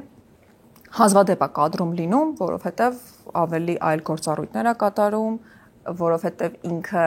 հեռուստատեսությունից ներսի խոհանոցը շատ ավելի լավ է հասկանում փոխարենը ես շատ ավելի այդպես կադրի մարդ եմ։ Շատ է խանգարել, եղել է, երբ ես հասկացել եմ եւ հատկապես այս վերջին տարիներին ես հասկացել եմ, որ ինչքան դրական կողմ ունի համատեղ աշխատանքը, հավասարաչափ այդքան էլ ունի բացասական։ Դուք չեք կարողանում ինչ-որ պահի արդեն տարանջատել կենցաղ, աշխատանք, ժամանց։ Այդ ամբողջը դարձել է մեկ։ Ոնց որ իրար հետ արթնանաք, իրար հետ գնաք, իրար հետ գաք, այսպես էս ռուտինան անընդհատ շարունակվում էր եւ հետո հանրայինում առավոտյան թողարկումից հետո մեր այդ հեղինակային շատ ծանր հաղորդաշարը երեխեքի հետ 4 տարի։ Հիմա ես փորձում եմ չնայած նրան, որ էլի մենք միասին ենք աշխատում, բայց այնպես անել, որ մենք քիչ իրար հետ բախվենք կամ շփվենք աշխատանքում, որ մի քիչ էլ մնա տանը երեխեքի հետ զբաղվելու։ Քո անձնական կյանքում շատ կարևոր շրջան է նաև քո ամուսնության փսակադրության շրջանը, որին հաջորդում է քո կյանքի մեծագույն դժբախտություններից մեկը, քո հայրն է հեռանում կյանքից։ Այդ ինֆորմացիան ինչպես ես նախ իմանում, այդ օրերի մասին, քո ապրումների մասին։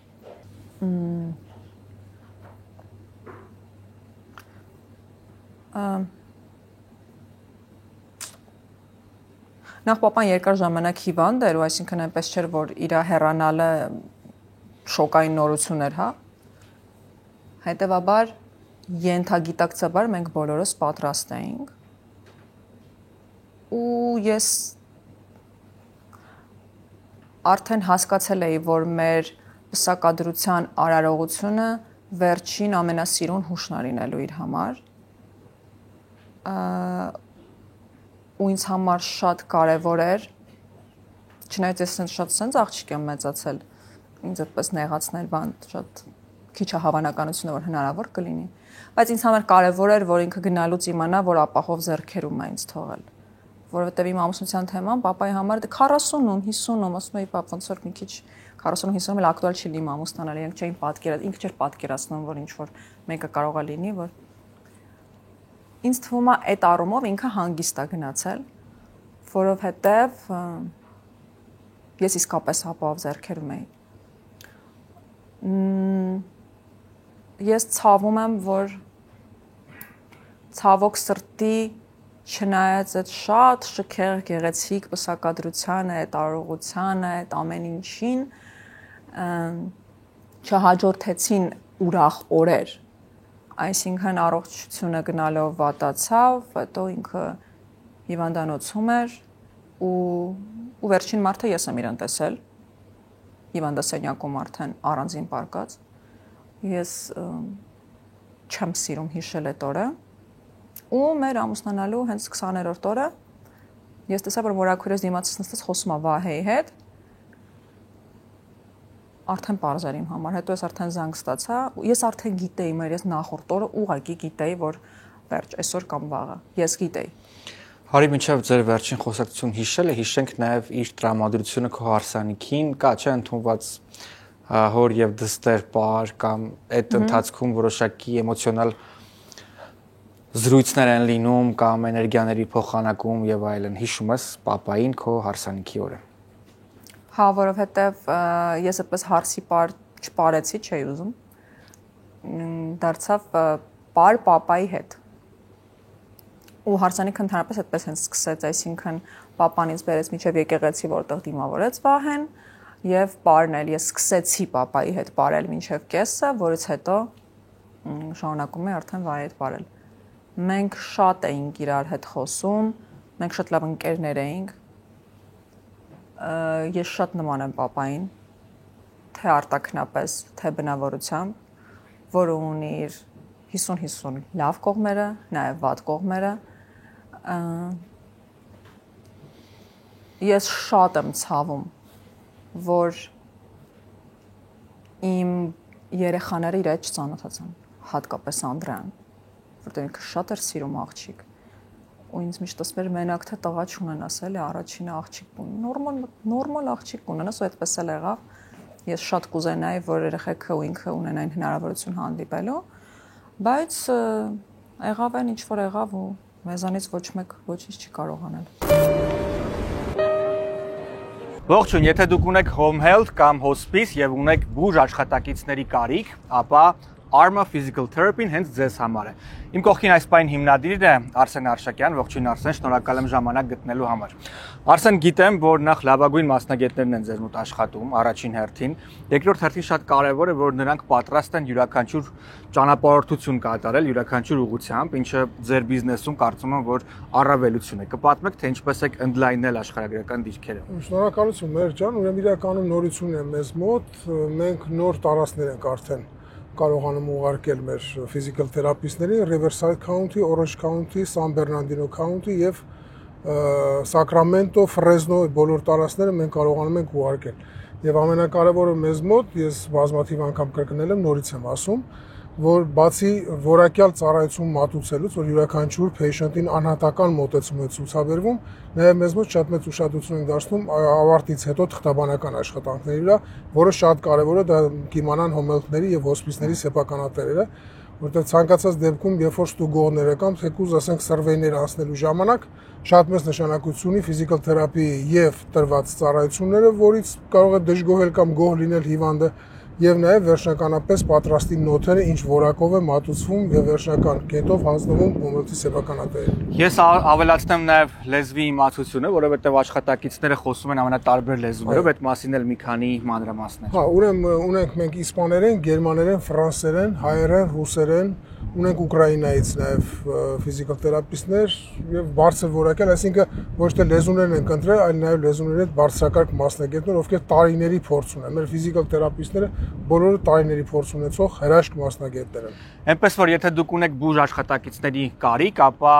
այս physical therapy ծառայությունը հենց ձեզ համար է, կոնտակտները տեսնում եք ձեր էկրաններին։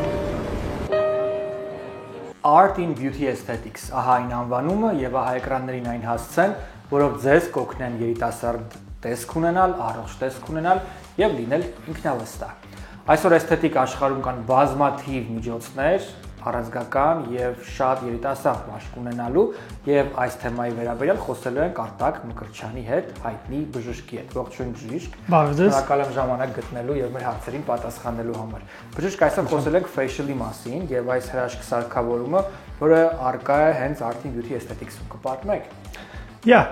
Բարև բոլորին։ Facial-ը դա օրինակ բերեմ, ինչպես է գնում եղունգները ձեր ժամանակ առ ժամանակ մշակել, աղջիկները գնում են թարթիչներ դնել, նմանապես մի բան էլ facial-ն է, դա ուղղակի 6 կամ 8 շաբաթը մեկ հաճախորդները գալիս են իրենց դեմքը մաքրելու, բայց սա ոչ թե միայն մեխանիկոկ մաքրում է, այլ սա սարքավորումը ունի շատ գլխիկներ, տարբեր գործողություններ։ Ես չեմ ուզում մանրանամ, կգաք կփորձեք ինքներդ կզգաք, բայց մեծ ձևով որպեսզի ներկայացնեմ, ինչ է անում։ Արտաքին այդ մեռած մաշկի շերտը դա մաքրում է, էլեկտրոնային միջոցով ներծծում է կատարում սիճուկներ, որոնք գալիս են այս կամպանիայից, իրենք շատ լավն են, մաշկը թարմացնում, ձգում, կոլագենի եւ էլաստինի սիմուլյացիա են անում։ Այսպես նկարագրեմ, այն հաճախորդը, որը դուրս է գալի 2-3 հետո մեծ տեքստ անում կամ զանգում է, ասում է, «Էս ինչ է կարել», ով ինձ տեսնում է, ասում է, «Էս ինչ է կատարում ձեր մաշկի հետ»։ Շատ բնական է, ոնց որ մաշկը այսպես ձգած լինի եւ փայլում է։ Հրաշալի մի բան է, սա նրանց այն բուժումներից մեկն է, օրինակ ոնց որ բոտաքսը 4-5 ամիսը մեկ պետք է անել, սա ոնց որ foundation-ը լինի դեր դեմքի խնամքի։ Խնդրեմ համեցեք, եկեք փորձեք մեր նորագույն ավելությունները։ Գիտեմ նաև որ կա IV-ների վերջապես ծառայություն, որին բոլորս իրական եք սպասում, այո, այդ մասին ինչ կասեք։ Գալիս է, արդեն որոշեցի սկսեմ, երկար ժամանակ մտածում էի, որտեղ մի քիչ ինքը ժամանակ կլանող բան է, բայց քանզի որ շատ հաճախորդներ խնդրեցին, պահանջեցին եւ այլ, մի շաբաթվանից արդեն մենք ունենանք այդ ապրանքը, բոլորդ էլ երևի գիտեք, IV ներարկումները տարբեր բաների համար է արվում, ընդհանրապես թարմացնում է մարմինը, դետոքսիկացիա է անում, ուղղակի խնդրում եմ գնացեք այնտեղ, որտեղ որ հասկանում են ինչի համար անեն, ոչ թե վերցնեն Myers cocktail բոլորին նույնը լցնեն։ Պետք է մի հատ գոնեք զրուցեք հասկացող մարդու հետ, որը հասկանա ձեզ ինչ պրոդուկտներ մեջ ավելացնի ձեր unique case-ի համար։ Եթե դուք ալկոհոլ եք օգտագործել, ուրիշը dehydrated եք, հյուսված ուրիշը։ Բազմաթիվ խնդիրների դեպքում իհարկե Art in Beauty Aesthetics-ում ձեզ կօգնեն երիտասարդ եւ առողջ տեսք ունենալ, զանգահարեք նշված հեռախոսահամարով կամ պարզապես այցելեք գրասենյակ։ Ողջույն, այս պայն մենք գտնվում ենք My Little Town Eagle Rock-ում, որտեղ ձեր երեխաները անցկացնում են իրենց լավագույն ժամանակը։ Լինի դա ծննդյան տարեդարձ, որևէ առիթ, թե պարզապես ամենօրյա ժամանց այստեղ ձեր երեխաների համար նախատեսված է լավագույն խաղահրապարակը ամենահետաքրքիր եւ ամենավառ ու գունեղ տարբեր սարքերով, այդ թվում նաեւ նորագույն տեխնոլոգիաների օգնությամբ եւ բոլոր հնարավոր ամենահետաքրքիր եւ ամենաթույն միջոցներով։ Իսկ հա այս հատվածում, այս խաղասրահի նախատեսված է activity, այսինքն ակտիվության համար բոլոր հնարավոր տարբերակները, լինեն դրանք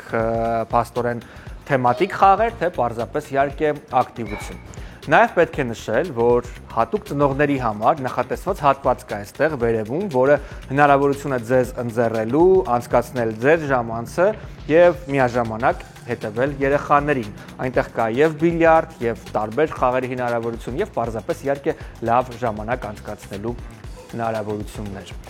Նաև սնունդի մասին եւ ուտեստների մասին պետք է նշենք, որ ամենայն մանրամասնությամբ եւ լավագույն մասնագետների կողմից այստեղ պատրաստվում են տարբեր սննդային միջոցներ, որոնք ձեր երեխաները եւս կնախընտրեն եւ կսիրեն։ Այնպես որ այս լայնամասշտաբ եւ մեծ խաղասրահում կարող եք անցկացնել ձեր երեխաների տարեդարձները, տարբեր առիթներ եւ պարզապես իհարկե լավ ժամանց։ Եթե փորձենք վերադառնալ ձեր վերջին զրույցին, հիվանդասենյակին, ինչի մասին հասցրեցիք խոսել։ Ոչ մի բանի, ես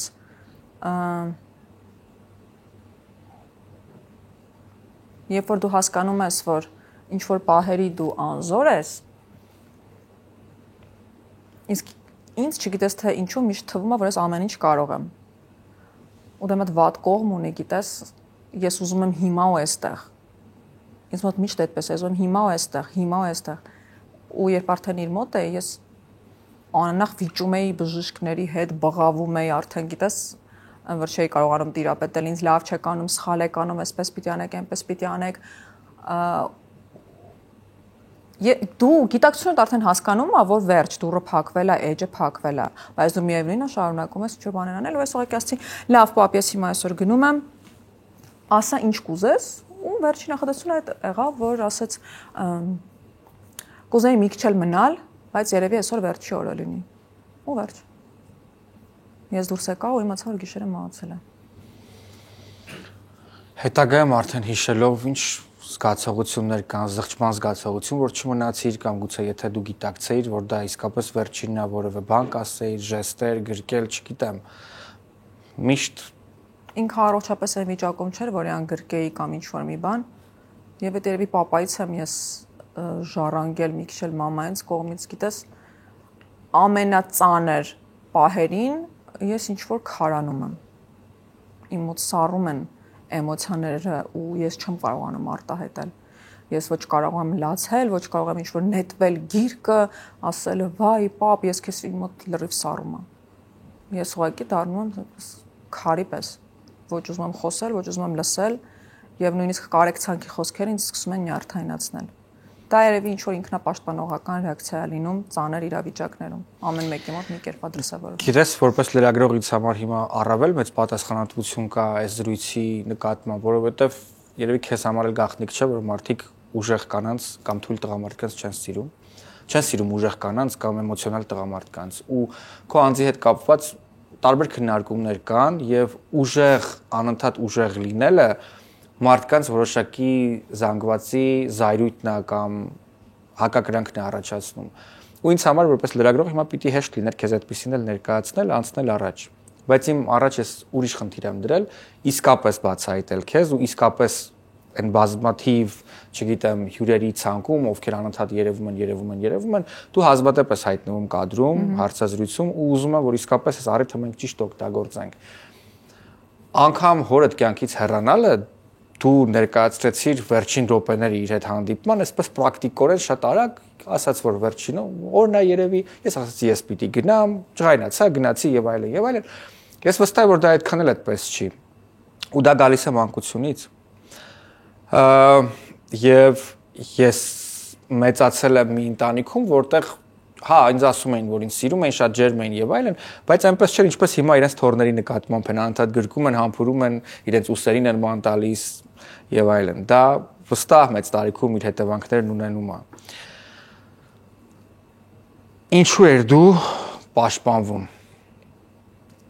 Որն էր քո այդ չպաշտպանված կետը մանկության ընթացքում, որը քեզ դարձրել է պողպատը այսպիսին։ Գուցե իրա ոչ ամբողջությամբ ներգրավված ու ներկա լինել է իմ կյանքում։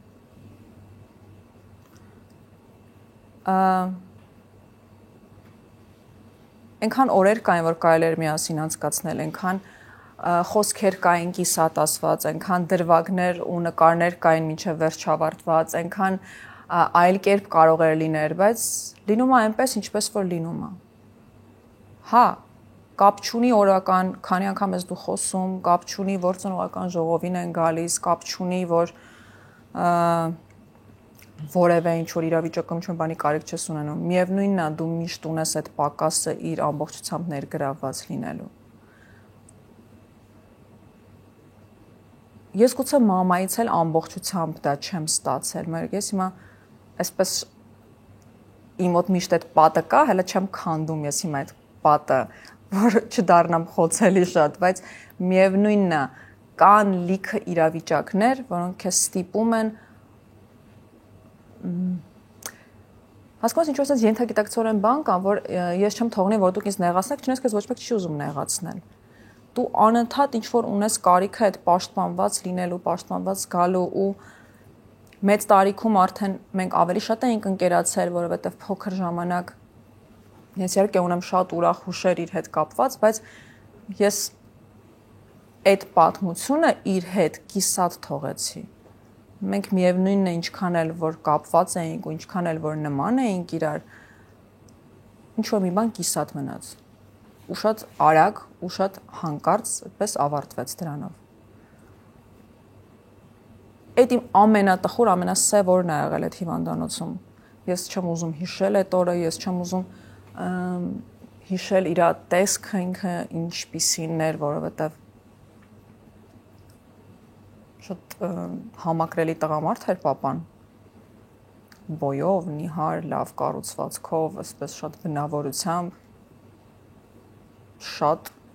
մեծ ընկերական շրջապատով, ու ինձ զայրացրել էր, որ ես այդպես են տեսա, ես չէի ուզում իրան տենց տեսնել։ Տես, բայց էլի քո մասին ես դու դարձնում այդ պատմությունը։ Տես, ոչ թե այդ պատմությունը քո մահացող հոր մասին էր, այլ քո մասին, դու չէիր ուզում իրեն այդպեսին տեսնել։ Արդյոք դա էգոիզմ չի մանկությունից եկած։ Մենք բոլորս ենք էգոիստ։ Եվ որ պատմությունն էլ ոնց էլ ուզես պտտես, դա միևնույնն է վերջում դառնում է մեր մասին։ Ես չեմ թույլ տա ինձ իր տեսակետից կամ իր անունից խոսեմ, ես մենակ մի բան կասեմ։ Ինքը ապրեց իր կյանքը այնպես, ինչպես որ ինքը ուզում էր։ Այսինքն, եթե հարցը նրանում է, թե ինչու այդպես եղավ, ինչը կիսատ մնաց, ինքը ուներ հնարավորություն, բայց ինքը ընտրեց այն ճանապարհը, այն կյանքը, որը որ ինքն էր ուզում։ Ինչ խնդիր ուներ հայրդ առողջական։ Այդ համաձայն ես չեմ խոսել ու չեմ էլ խոսի, չեմ բացի այդ թեման, բայց ոչ որպես այդպես ինչ որ շատ, այսինքն արյան խնդիր, այսինքն որը արդեն վերջում ոչ քիմիաներով, ոչ ինչով հնարավոր չէր։ Տես հասկացանք, որ որոշակի նեղացածություն եւ որոշակի բաց կա, որքան էլ որ դու զրույցի սկզբում փորձում էիր բացատրել, որ երկուսն էլ շատ ցիվիլ են, իրենց պահել եւ բարեբախտաբար քեզ տվել են ամենը ու երես տվել, ինչը որ լավ բան է, հատկապես աղջիկ երեխայի դեպքում կարծում եմ։ Բայց այնուամենայնիվ պաշտպանության կարիք դու ունեցել ես ու ինքդ քեզ պաշտպանողի դերում ես եղել ու թողնել գնալ, նայել ժամացույցին, լսել հորդ խոսքերը, որ գուցե սա վերջին օրն է եւ այլն, դա ենթագիտակցական դաշտում կարող է որոշակի պատասխան լինել այն ամենին, ինչ նրանք են արել քեզ համար կամ չեն արել։ Ու դրանով որևէ բան չկա մեղադրելու, որովհետեւ գուցե ես էլ այդպես անեի կամ գուցե այն վերքերը, որոնք կային քո մեջ, ապակինված չէին ու գուցե միջևում այլ ապակինված չեն, բայց կա արդյոք քո հիշողություններում հիմա այդ օրվա զղջման պահ, երբ դու կցանկանայիր վերադառնալ ու նստել այնտեղ։ Իրավիճակը փոխել չէի կարողանա։ Երկար կմնայի մի քիչ ավելի։ Բայց ես այնքան էի ուզում արագ դուրս գայի այդ հիվանդասենյակից։ Երբ որ չես կարողանում մի բան կառավարել կամ ինչ-որ մի բան, երբ որ քեզ սկսում է շատ ցավացնել, դու ինչ ես անում։ Փորձում ես փախչել դրանից, չնկատես։ Բայց դու հասկանում ես, որ դու կյանքի որոշ դրվագներում պիտի քեզ թույլ տաս լինել նաև թույլ, պիտի հասկանաս, որ ամեն ինչ չի, ինչ որ դու կարող ես կառավարել, եւ կան բաներ, որոնք մեր հնարավորություններից վեր են։ Ուղղակի այդ ժամանակ նորմալ է, օքեյ է լինել թույլ։ Դու կին ես, դու աղջիկ ես, ով իրավունք ունի լինելու թույլ։ Երևի երկար կմնայի իր հետ։ Մի քիչ կխոսենք, բայց վստահ չեմ, որ ի վիճակի էր։ Երևի իր գնալուց հետո ես իր հետ ավելի շատ եմ խոսում, քան երբ ինքը դեռ կար։ Ես շատ հաճախ եմ մտքով իր հետ խոսում։ Եվ հետո տարիներ շարունակ ես ամեն օր նույն երազս էի միշտ տեսնում, միշտ նույն երազն էի տեսնում, միշտ նույն երազը կրկնվում էր։ Ու մինչև օրս ինձ գալիս է այդ երազը, ես իրան տեսնում եմ շատ ավելի երիտասարդ տարիքում, ավելի առողջ տեսքով։ Ու միշտ նույն դիալոգն եմ ես տեսնում, որտեղ ինքը ինձ ասում է, ես չեմ մահացել, մենակ խնդրում եմ ոչ մեկին չպատմես, պարզապես քեզ եմ զանգել, քեզ ասում եմ դու իմացի։ Ես ասում եմ, վաու, ես տենց էլ գիտեի, բայց ես չեմ ասի ոչ մեկին, թող ոչ մեկ չիմանա, հետո արտանում եմ, հասկանում եմ, որ չէ։ Իսկ ըստ քեզ ինչ խորհուրդ ունի։ Չէ՞ որ մեր երազները մեր ենթագիտակցությունն է մեր հետ խոսում։ Ինձ թվում է դա իր ներկայությունն է իմ կյանքում, որը միշտ կա։ Դու ասացիր, որ զրուցում ես իր հետ։ Դա էլ է էգոիզմ։ Դու ասացիր, որ զրուցում ես իր հետ։ Այդ զրույցները ջերմ մթնոլորտում են անցնում, թե կա բողոք դրանց մեջ։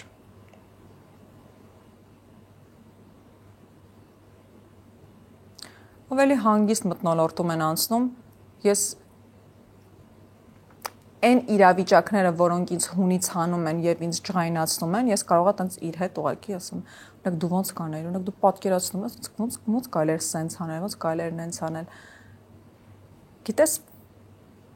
ոնց որ իրա գնալուց հետո ինքը ինձ մի հատ սենց մեսիջ ուղարկել, որ թող իրավիճակը ցանկացած իրավիճակում փորձի թողնել իմ այդ անընդհատ կոնտրոլը անձնական աշխատանք առօրյա չի թույլ տալիս, որ ես ապրեմ իմ կյանքը։ Հիմա ես ինքս ինձ սովորացնում եմ ամենադժվար պահերին ուղղակի թողնել իրավիճակը, ոչինչ չանել։ Ու ոնց որ ասում են անգործությունը դա ամենադժվար բանն է, այսինքն ոչինչ չանել։ Ոնց որ ինքը ասի դու հանգիստ եղի, ինչ որ պիտի լինի, ինքը միևնույնն է կլինի։ Լիլիթ, դու պապայի աղջիկ ես։ Չեմ կարող այդպես ասել։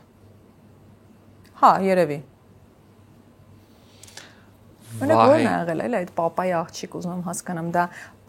միշտ էլ պապաները աղջիկներին ավելի, իմ աղջիկն էլ է, պապայի աղջիկն է։ Այնտեղ չկա երկրորդ կարծիք նույնիսկ։ Եվ դա սիրո հետ կապ չունի, բայց դա այդպես է, հա, երևի։ Վիվալդիի անհավանական համեղ ու անհավանական մատչելի գներով քեթրինգ ծառայության մասին ձեզ հասցրել ենք պատմել եւ ցույց տալ, թե որքան համեղ է եւ որքան իհարկե լեցուն է հենց սեղանը լինում Վիվալդիի պատվիրած տարբերակով։ Անհավանական մեծ քանակությամբ ուտելիք, մսի տեսականի, ձկան տեսականի եւ ամեն ինչ ընդամենը $300, այդ մենյուն գիտեք բոլորը։ Այսօր սակայն ձեզ պատմելու ենք մանկական մենյուի մասին։ Ինչով է կարևոր մանկական մենյուն։ Երբ մեծերով հավաքվում եք եւ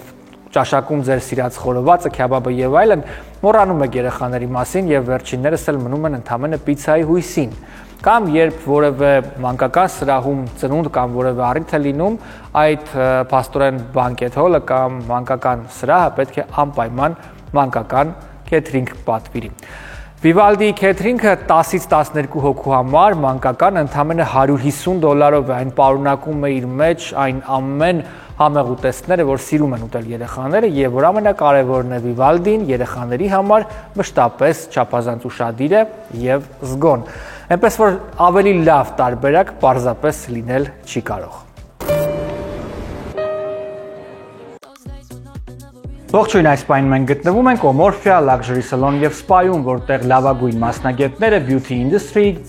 գեղեցկության ինդուստրիայի գործում են այստեղ։ Կանանց վարսահարդարման, դիմահարդարման, մատնահարդարման, ինչպես նաեւ սպա պրոցեդուրաների աշխատում են մեկ հարկի տակ ձեզ դարձնելու համար առավել գեղեցիկ ու գայթակղիչ։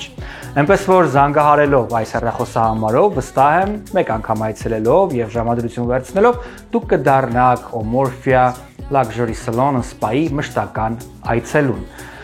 Վստահ եղեք, որ ամենալավ մասնագետներն այստեղ են եւ ամենալավ սպասարկումը մեկ հարկի տակ է Omorphia-ում, որը գտնվում է հենց Glendale-ի կենտրոնում։ Այստեղ սպասում են ձեզ։ Ողջույն, այս պահին մենք գտնվում ենք մեր ամենահարազատ գործընկերներից մեկի Venus Gifts խանութ սրահում, որտեղ իհարկե ներկայացված է միջազգային ամենահայտնի հեղինակավոր ապրանքանշերի ամենավերջին եւ ամենաթարմ հավաքածուները։ Այսօր միասին մենք խոսելու ենք Քրիստոֆ ապրանքանշի մասին, որն ունի ավելի քան 200 տարվա պատմություն, եւ քանի որ յուրաքանչյուր հայկին իր սպասքի, այսպես ցուցակում ցանկանում է ունենալ Քրիստոֆ կամ ունի արդեն, ապա ինֆորմացիան եւս այս պարագայում կարող է ձեզ համար օգտակար լինել։ Այլևս իհարկե գիտեք, անհրաժեշտություն չկա հասնել օրինակ, չգիտեմ, Rodeo Drive, այլ պարզապես կարելի է գալ Venus Gifts խանութ սրահ եւ այստեղ գտնել ամենանոր եւ ամենալայն տեսականին։ Քրիստոֆ ապրանքանիշը հայտնի է իր արծաթապատ եւ արծաթյա սպասքի պարագաներով, որոնք ունեն հարյուրամյակների պատմություն։ Եվ իհարկե հայտնի ձվերը բոլորս գիտենք, որոնք իհարկե համարվում են նրանց ձեռագրային, այսպես սպասքի պարագաները, եւ որպիսի արծաթապատ կամ արծաթյա սպասքը օդի հետ շփվելիս չսևանա, դրանք պահպանվում են հատուկ իհարկե կոլբայի մեջ։ Գալով այստեղ Venus Gifts կգտնեք ամենալավ ապրանքանիշերի ամենաթարմ եւ ամենանոր տեսականին։ Ողջույն, այս պահին մենք գտնվում ենք Tulip Drip ծաղկի սրահում, որտեղ դուք կարող եք գտնել ձեր սիրած ծաղկեփունջերը եւ իհարկե ձեր սիրելիների համար, եւս իհարկե անակնկալներ մատուցել։ Իմ կողքին համահիմնադիրն է Tulip Drip-ի, Անին, ով այսօր կպատրաստի ծաղկեփունջ, որը կարող եք կամ նմանատիպ այլ ծաղկեփունջեր պատվիրել հենց այստեղ, այս խանութսրահում կամ պարզապես զանգարելով այս հեռախոսահամարով։ Ողջույն Անի։ Ողջույն Մհեր։ Շնորհակալություն, որ ժամանակ ես գտել։ Անի, որքան ժամանակ է գործում է Tulip Drip-ը եւ արդյոք դու նախկինում հենց այս ոլորտում ես աշխատել։ Tulip Drip-ը խանութսրահը արդեն գործում է 2 տարի, բայց մայրս, ով համահիմնադիրն է, գլխավոր ֆլորիստ դիզայները, արդեն 10-ից ավելի տարիներ է այս ոլորտում է աշխատում։ Շատ լավ, Անի, փորձենք պատրաստել եւ միաժամանակ նաեւ զրուցել։ Գիտեմ, որ Tulip Drip-ը ոչ միայն խանութսրահ է, որտեղ մարդիկ կարող են այս կամ այն առիթով գտնել իրենց սիրելի ծաղկեփունջը, կամ անակնկալ մատուցել իրենց սիրելիներին, այլ նաև միջոցառումների ընթացքում եք կարողանում գեղեցկացնել միջավայրը։ Այո, միջոցառումներ, հասանիքներ, ծննդյան միջոցառումներ, ինչպես գիտեք, այստեղ baby shower, bridal shower, այո, ամեն տեսակ ուրախ առիթներ։ Այո, քանի որ ինչպես որ նշեցի, մայրս երկար տարիների փորձառություն ունի,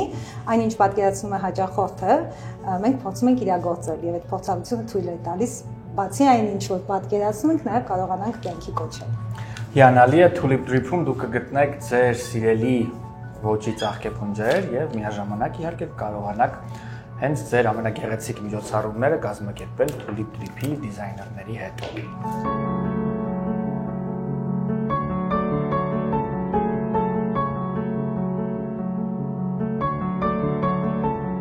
Դե ինչ այս եւ այլ բոլոր ծաղկեփունջերը, որոնք առկա են նաեւ կայքում, կարող եք պատվիրել զանգարելով հետեւյալ հեռախոսահամարով։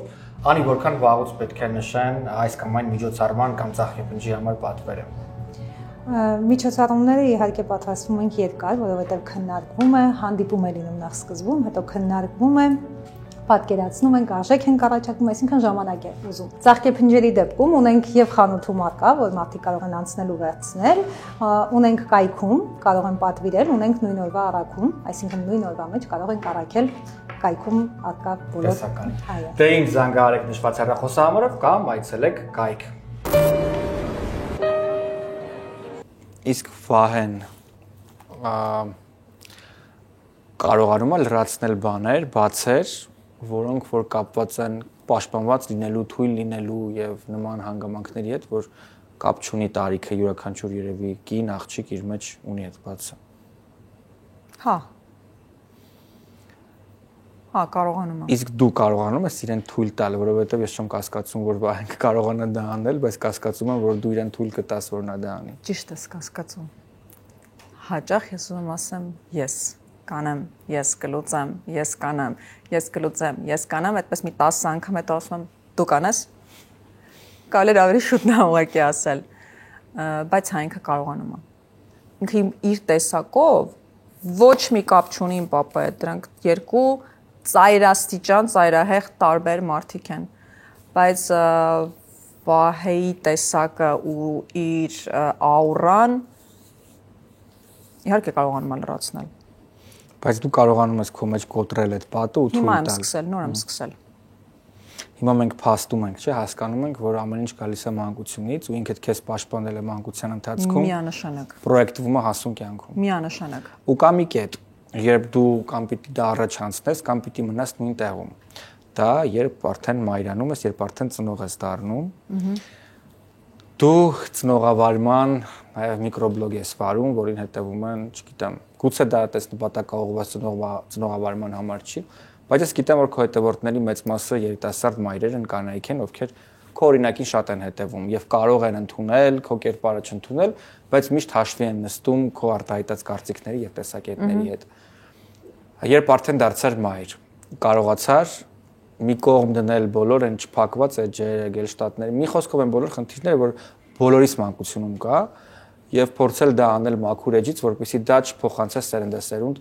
քո երեխաներին։ Կարծում եմ, որ յուրաքանչյուր կինո, որ մայրացել է կփաստի, որ երբ որ երեխան ծնվում է, քո կյանքը փոխվում է վերջ։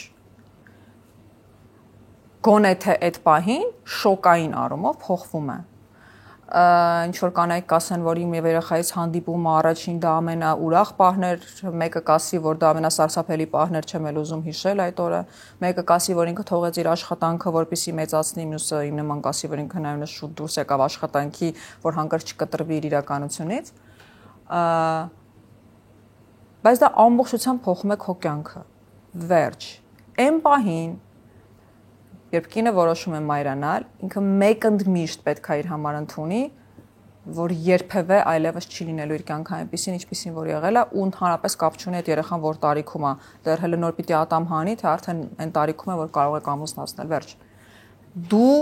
պատասխանատու ես առաջինը իր համար, հետո քո համար։ Ես կարծում եմ, եւ ես նաեւ ինչ որտեղ հպարտությամբ պիտի ասեմ, եւ ես պիտի ընդունեմ, որ այստեղ շատ մեծ բաժինը կախված է Վահեից, մենք կարողացել ենք եւ կարողանում ենք երեխեքի համար ստեղծել այն միջավայրը, այն առողջ միջավայրը, որտեղ իրենք իրենց լավ կզգան։ Եվ ես չունեմ որևէ ծնողավարման, չգիտեմ, այնտեղ դասագրքային մոտեցում, թե ինչպիսին պետք է լինի ծնողը կամ ինչ պետք է անել։ Ինձ համար այդ ամենը փուչ բաներ են։ Ծնողները իրար սիրում են, իրանք լավ ընկերներ են, այդ երեխաները չեն կարող չլինել երջանիկ։ Այդ մեկ բանաձևն է։ Իսկ որ կետում պիտի բաց թողնել երեխայի ձեռքը։ Թույլ տալ իրեն էլ սխալվել, չգիտեմ, երբ պիտի արդեն կտրել պորտալարը։ Որքան շուտ այնքան էլ լավ։ Չէ, իսկապես, որքան շուտ այնքան էլ լավ։ Որովհետև այն փաստը, որ դու իրենց լույս աշխարհ ես բերել, օքեյ, լավ է սա դա քո ընտրությունն եղել, քո որոշումն եղել։ Իրանք քեզ չեն պատկանում։ Ու դու պարտավոր ես իրենց բերել հասցնել այն մակարդակի ու գիտակցության վրա, որ կարողանաս ասես այս կետից, ոչ թե այս կետից ստեսություն էլ չգաս մեր տուն ու մեզանից օգնություն չխնդրես, չէ, այս կետից դու պատասխանատու ես ինքդ քեզ համար։ Ես իմ երեխեքին ինչքան էլ սիրեմ, հատկապես տղայիս, Չեվ տղա ունենալը չէի կարողանում հասկանալ այդ ֆենոմենը մայր-տղա կապի, հիմա բարեբախտաբար կամ ցավոք սրտի չգիտեմ հասկացա։ Ինձ համար ընդունել եմ, որ իրանք իմը չեն։ Իրանք պարտավոր չեն լինեն այնպիսին, ինչպիսին, որ ես ուզում եմ, որ լինեն, իրանք պարտավոր չեն ընտրեն այն մասնագիտությունը, որը որ ես ուզում եմ, եւ ունենան այն կյանքը, որը ես ուզում եմ։ Իրանք անհատներ են։ Վերջ։ Ծնվեց այդ պահից սկսած դու տալիս ես այն ինչ որ կարող ես կանգնացնում ես իրենց ոտքին այդտեղից ամեն մեկը դու կարող ես ուղղորդել դու կարող ես խորհուրդ տալ դու կարող ես միակ բանը ինչը դու կարող ես անել դա ուղղակի սիրել ու ընդունել նրանց ոնց որ իրանք կան վերջ Լիլիթ հանրային հեռուստաընկերությունից դուրս գալու պատմությունը կրկին տարբեր քննարկումներ կային որ գուցե դա ձեր կամքով ա եղել ձեր կամքով չի եղել քաղաքական ենթատեքստեր եւ այլն մի բան ես հստակ գիտեմ որ դու Facebook-ում այն ժամանակ գրում էր հայտարարություններ, որոնք որ հակաիշխանական էին եւ ունեին ազգային եւ adekvat մոտեցում տարբեր հարցերին։ Գիտեմ որ հիմա ցանկություն չունես խոսելու քաղաքականության մասին, բայց այնուամենայնիվ փորձենք մակերեսորեն գուցե նաեւ անցնել այս թեմային։ Գիտեմ որ մի անգամ քեզ վերջնական զգուշացվել էր, որպեսզի չանեիր նման հրապարակումներ հանրային ղեկավարության կողմից, որից հետո իմ ունեցած տեղեկությունների համաձայն դու կրկին գրում ես քո անհանդուրժող կարծիք իշխանությունների մասին, որից հետո քեզ հեռացնում են կամ ձեզ հեռացնում են, արդյոք դա ճիշտ է։ Չէ։ Ինչպես է եղել պատմությունը։ Անկեղծ։ Պատմություն առհասարակ չի եղել։ Եվ նույնիսկ եթե հիմա մենք պրպտենք եւ գտնենք իմ բոլոր փոստերը արված այդ թվականներին, որևէ մեկը չի կարող հակառակը ասել, բոլոր փոստերը ոչ իշխանական են եղել եւ շատ adekvat, նորմալ իրավիճակի մասին փոստեր են եղել։ Ես 99% իմ փոստերում գրում էի մարդկային խոսքի ազատության եւ ատելության հոսքի մասին, որի մասին հիմա էլ եմ խոսում։ Ես խոսում էի, որ այն, որ այսօր պարակտվել են մարդկային տեսակները, կարծիքները եւ այն ժամանակ նաեւ գույները, եթե չեմ սխալվում, գույները էլ էինք բաժանում մարդկանց, դա չի տալիս որևէ մեկին իրավունք ազատություն տալ այն աստիճան, որ սկսվի անեծքի եւ ինչ որ ատելության հոսք եւ այսպես։ Նախ հանրայինում ես քանի տարի երևի 11 տարի աշխատել եմ։ Դե վայ շատ ավելի հին է, աշխատել էր հանրայինում, հետո գնացել էր, հետո հետ վերադարձավ, երբ տնօրինությունը փոխվեց, որևէ զգուշացում չի եղել։ Մենք անում էինք մեր բարեգործական հաղորդումը, որը միտված էր, գիտես, fundraising անում ու օգնում էինք երեխաներին։ Հետո ինչ-որ մի հատ իրավիճակ եղավ, որտեղ այն ժամանակ դեռևս առողջապահության նախարարը միտք էր հայտնել, որ նման հաղորդումներ չպետք է լինեն հեռուստատեսությունում եւ դա բացառապես պետության խնդիրն է հոգալ որևէ երեխայի առողջության հարց եւ ես հստակ հիշում եմ իմ պատասխանը, որ նույնիսկ ամենաապահովված, ամենաբարձր մակարդակի վրա բուժական սպասարկում ունեցող նույնիսկ եվրոպական երկրներում գոյություն ունեն բարեգործական հիմնադրամներ, հաղորդումներ, ծրագրեր, որտեղ մարդիկ դիմում են։ Եվ եղավ զրույց տնօրինության հետ, որ մենք կվերսկսենք, եթե բոլորը նոր ձևաչափով, նոր մոտեցումով, նոր եւ այսպես ես հիշում եմ շատ ակտիվ, շատ ուրախ քննարկում էր գնում։ Գուցե եւս մեկ post եմ արել, գուցե դա հակասական արձագանքի արժանացել, բայց ես հստակ հիշում եմ, որ ես Միքայելին պիտի ունենայի եւ հաշված օրեր էին մնացել, շատ լավ գիտես ներսից հեռուստատեսությունը ոնց է աշխատում եւ ես պլանավորել էի ինձ համար, որ այօրնե կգնամ 6 հատ 7 հատ հաղորդում կնկարվեմ, դա կբավականացնի մոտ 1 ամսվա, հետո կունենամ, հետո հետ կվերադառնամ, բայց այդ ժամանակ ես դեռևս վարում էի մեկ այլ հաղորդում, բժշկական հաղորդում էի վարում եւ ես այսպես արդեն գիտես նկարման օրը դրված տրամադրվում էի բան եւ բոլորի հետ շատ կոլեգիալ, շատ լավ հարաբերություններ էր, այսինքն որևէ վեճ, որևէ տհաճ զրույց, որևիցե նման բան չէր եղել։ Ես հստակ հիշում եմ, երբ ես զանգ ստացի եւ ասացին, որ դու չես գալու նկարահանման եւ քո փոխարեն գալու է մեկ այլ հաղորդավար։ Վերջ ավարտվեց մի գեղեցիկ պատմություն, որը տևեց 11 տարի։ Այդքան է։ Եվ դրանում դու ինչ պատճառ ես տեսնում։ Գուցե իմ դիրքորոշումը, որ ես էլի եմ շեշտում, չի եղել միտված եւ հիմա ենթատեքստերը գտնել, որ դե Լիլիթի ընտանիքում ես պետք չի, որովհետեւ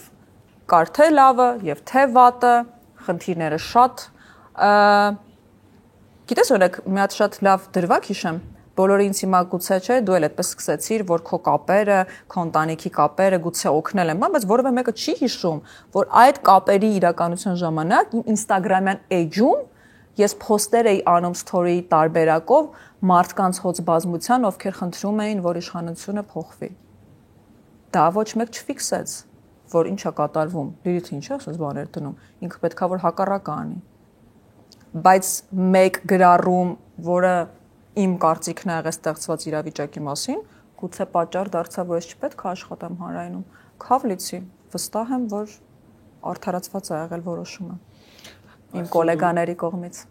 Այսօր դու աշխատում ես սպորտային մեկնաբանի կարգավիճակում եւ այդ ոլորտն է այժմ քեզ հետաքրքրում։ Արդյոք դու ռեալիզացվում ես եւ արդյոք դա չարյաց փոքրագույնն ընտրելն է, թե դա քեզ հետաքրքրում է որպես մասնագետ։ Շատ անծանոթ ոլորտ իմ համար, որտեղ ես հայտնվեցի եւ ես շատ ուրախ եմ, որ ես այնտեղ հայտնվեցի։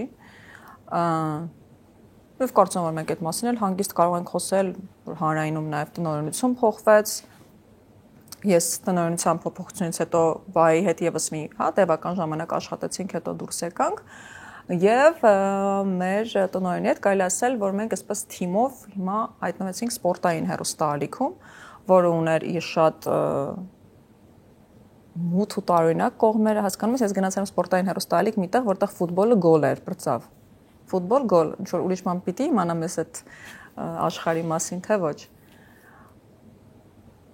Դա այն ընտրությունը չէր մեր, որ դե ներից դուրս եկա սա այն է, ինչ որ ես պիտի ընդունեմ, բացարձակ։ Ես միանշանակ գտնվում եմ, որ դա level up էր, որովհետև ինձ չտարան այնտեղ որպես դե կգաս մի բան խոսես։ Ես առաջին անգամ ունեցա հնարավորություն, չնայած որ հանրայինի հեքիաթը շատ գեղեցիկ է, երբ արդեն ռեժիսորը քեզ ասում է տաղավարը պատրաստ է, արի եւ դու գալիս ես եւ աուդիտորիան քեզ ծափարում եւ դու սկսում ես խոսել, այդ շատ սիրուն է, բայց ես ունեցա հնարավորություն այդ ամեն ինչի կուլիսների հետևում հայտնվել ու տեսնել, թե ինչպես կարող է երիտասարդը մինիմումից գալ հասնել մինչև կադրում աշխատանք։ Ու այդ ճանապարհը, որը մենք անցանք թիմով, ինձ թվում է շատ լավ հնարավորություն էր եւ շատ լավ level up էր, ու ամեն դեպքում կարծես հիմա իմ մասին ավելի շատ են խոսում եւ ավելի շատ են ճանաչում փոխարենը հանրայինի տարիներին։ Հանրայինի հետ կապված արդյոք կան շփման եզրեր, արդյոք կընդունեիր առաջարկ կամ արդյոք կմասնակցեիր քաստինգների, մենք քիչ առաջ խոսեցինք նաև թույլ օղակի մասին, ասացիր որ քեզ դիտարկում էին, հա։ Ինչ որ առումով հիմա գիտեմ որ հաղորդավար են փնտրում։ Օ, չգիտեի։ Իրատես լինենք, չեմ կարծում որ ես կստանամ նման առաջարկ, ես այնքան իրատես մարդ եմ, շատ ամուր կանգնած հողի վրա, այսինքն հիմա ասել որ հանրայինը դա բոլորի սկիզբն է։ Հանրայինը դա այնտեղը որտեղից որ մենք սկսել ենք քայլել, սովորել։ Հանրայինը դա բոլոր հաղորդավարների, բոլոր մեդիա դեմքերի են, բոլոր հանրային մարդկանց երգիչ-երգչուհիներ, դերասանների են ցանկալի վայրն է։ Հյուրի կարգավիճակով, հաղորդավարի կարգավիճակով, խմբագրի կարգավիճակով։ Ես միևնույնն է, շենքը դիտարկում եմ որպես իմ տունը, որտեղ ես սովորեցի քայլել, հետո ամուր կանգնել, որից հետո ես գուցե իմ ճանապարհը շարունակեցի այլ տեղում։ Կընդունեմ առաջարկ թե ոչ, շատ դժվար է ասել, որովհետև երբևիցե մտքից եզրով էլ չեմ անցկացրել, որ հնարավոր է։ Ես չգիտեմ այնտեղ ես ցանկալի անձ եմ, թե ցանկալի անձ չեմ, բայց միևնույնն է, մարդիկ եւ ամեն ինչ գալիս ու գնում է։ Այսինքն բոլորս գալիս են գնում են, ես հանրայինում եմ աշխատում, ինձ թվում է, բայց երբևիցե այլ որևէ այլ հեռուստատեսությունում չեմ աշխատելու։ Այնտեղ սկսել եմ, այնտեղ պիտի ավարտեմ, այդպես 90 տարեկանում ինձ մի կերպ հանեն հանրայինից։ Բայց կյանքը արդեն ինքը որոշում է, որ պահին ինչ պիտի անել։ Դրա համար կընդունեմ թե ոչ, չեմ կարող ասել։ Իսկ որ թույլ օղակը, հա, ժամանակին եղել է իմ ամենասիրելի նախագծերից մեկը եւ ինձ շատ են ասել եւ հարցրել, հա, դա փաստ էր։ Լիլիթ, նաև մենք ապրում ենք մի ժամանակներում, երբ կանայք կամ ծայրահեղ թույլ են իրենց ներկայացնում, հուզվելով, արտասվելով, իրենց զոհի կարգավիճակում ցույց տալով, սեռական ոտնձգություններից մինչև բանալ պարզ հարցազրույցներ, որտեղ նրանք հուզվում են, արտասվում կամ ծայրահեղ ֆեմինիստական դրսևորումներ են ունենում, ցույց տալով, չգիտեմ, իրենց ուժը եւ այլն եւ այլն։ Եվ մնալ այնպեսին ինչպեսին որ դու ես, որոշ դեպքերում պիտի որ դժվար լինի, միևնույն ժամանակ կանացի, բայց ուժեղ եւ այլն, դա դիտարկվում է նաև որպես սպիտակ ագրավի կարգավիճակ, արդյոք հեշտ է լինել այնպեսին, ինչպեսին որ կաս այս նոր մարտահրավերների շրջանում։ Հեշտ չի։ Ու այն պայն, երբ որ դու հասկանում ես, որ դու ի վիճակի չես փոխել մարդկանց, դու սկսում ես փոխել ինքդ քեզ։ Երբ որ դու հասկանում ես, որ այլևս անիմաստ է,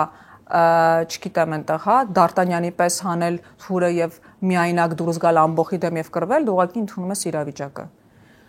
Ու որ բայց որ դու սկսում ես սովորել, ընդունել իրավիճակը, շատ ավելի հեշտ է դառնում։ Կար մի շրջան, երբ որ ես այնքան ծանր էի տանում վատ մեկնաբանությունների մասին։ Ես այնքան ծանր էի տանում, որ ես կարող եմ չալարեի եւ հատիկ փորձեի գտնել այդ մարդկանց ու զանգեին ժամանակ դրա ամուսնացած չի իմ ախպերները, հետո հասկացա որ դա անիմաստ մի հատ գործողություն է։ Ընտրել ես այս ճանապարհը, ընտրել ես լինել հանրային մարդ, հա ցեխ են շպրտելու եւ հա ով ինչ կուզենա կգրի եւ դու ոչինչ չես կարող անել։ Գեշ ես անգրագետ ես, ծանոթները տես, ժամանակ կար խեղճ Վահեն ես, գեշ աղջկան ինչի ուզեց, սա օծ հա, սա սենց, մի հատ շրջան ծանր ես տանում, հետո ոչ թե ծանր չես տանում, հետո ուղղակի չես նայում, չես կարդում, չես ընդունում, փորձում ես ինքդ քեզ պաշտպանել այդ բացասական հոսքից, որը մինչև օրս շարունակվում է։ Մինչև օրս հեռուստատեսություն հետո գնում է համացանց, հետո համացանցի հոլովակները վերցնում են դնում են, հետո այնտեղ են սկսում մեկնաբանել ու դրա հետ կռիվ տալը անիմաստ է։ Բայց մի բան ես հստակ գիտեմ, ես չեմ ուզում փոխվել։ Այսինքն ես չեմ ուզում ինչ որ մեկին դուր գալու համար հաճոյանալ։ Դրա համար ինձ թվում է իմ նկատմամբ վերաբերմունքը կամ ինձ սիրում են, կամ ինձ հաստատ չեն սիրում։ Բայց անտարբեր չեն։ Երևի, բայց այդ մեջտեղը չկա։ Շնորհակալություն ժամանակիդ եւ հարցերին պատասխանելու համար։ Ես էլ եմ շնորհակալ։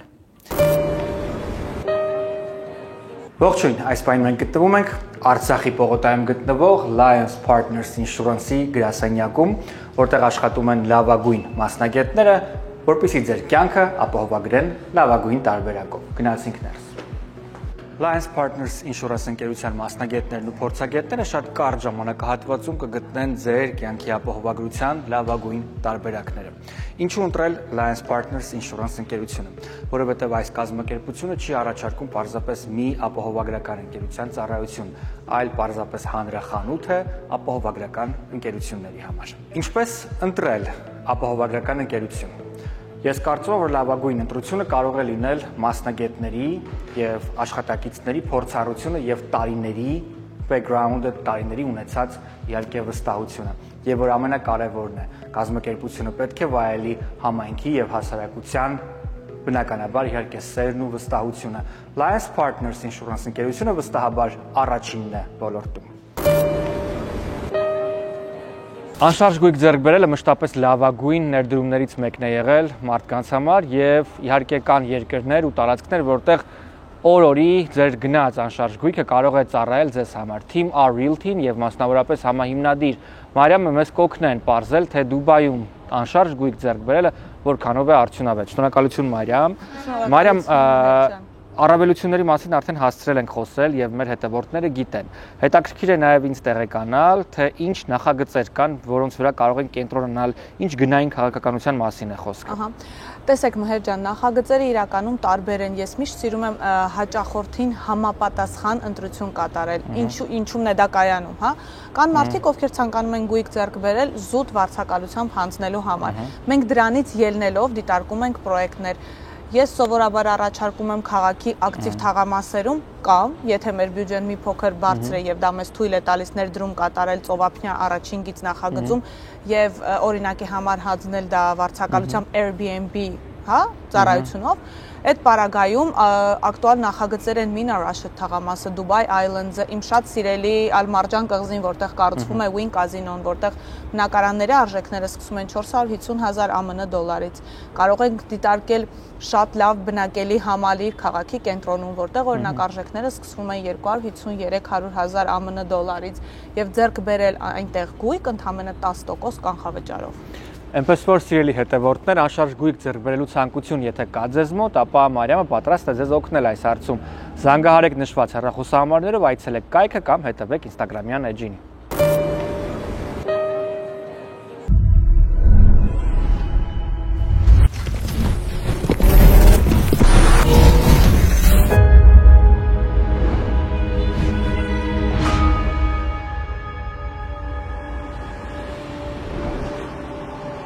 I found that nothing in life is worthwhile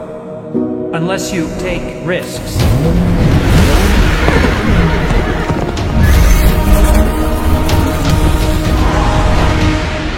MX Motors. Good vibes all the way. Լոս Անջելեսում առանց մեքենա վարել անհնար է ապրել։ Մենք բոլորս օրվա մեծ մասն անցկացնում ենք ղեկի առաջ եւ բնականաբար իհարկե ցավոք հայտնվում ճանապարհատրանսպորտային տարբեր պատահարներում։ Փառք Աստծո, ամենակարևորը մեր առողջությունն է եւ ողջ լինելը։ Մնացած ցանկացած հանգամանք կարելի է լուծել, եթե կա ճիշտ մասնագիտական մոտեցում եւ ճիշտ ընկերություն։ Pro Color Collision Center-ն առաջարկում է իր աշխատանքը եւ ծառայությունները ձեր ավտոմեքենան վերականգնելու եւ շատ արագ կերպով այն նախնական տեսքի բերելու հարցում։ Պետք է նշել, որ այս ընկերությունը արդեն տասնամյակների աշխատանքային փորձ ունի եւ իր փորձառության շնորհիվ կարողանում է ապահովել ամենաարագ եւ լավագույն մոտեցումը։ Առաջին հերթին ձեր բնակարանից կամ ավտոպատահարի վայրից կարող են tow truck-ով արագ տեղափոխել մեքենան այստեղ։ Միաժամանակ իհարկե ձեզ կօգնեն ցանկացած հարցում deductible-ից սկսած մինչև շատ արագ կերպով ձեր ապահովագրական ընկերության հետ խոսելու հարցում։ Այստեղ աշխատում են իսկական պրոֆեսիոնալներ, լավագույն մասնագետներ եւ իհարկե փորձառու մարդիկ, այնպես որ դիմելով հենց Pro Color Collision Center-ին դուք կարող եք շատ արագ կերպով լուծել ձեր մեքենայի խնդիրները։ Դե ինչ այսպեսին էր այսօրվա տետատետը, շնորհակալ եմ, որ շարունակում եք մեկնաբանել, ցանկության դեպքում նաև բաժանորդագրվել ալիքին, մենք գրեթե 100,000 ենք, այնպես որ լավ եղեք, առայժմ։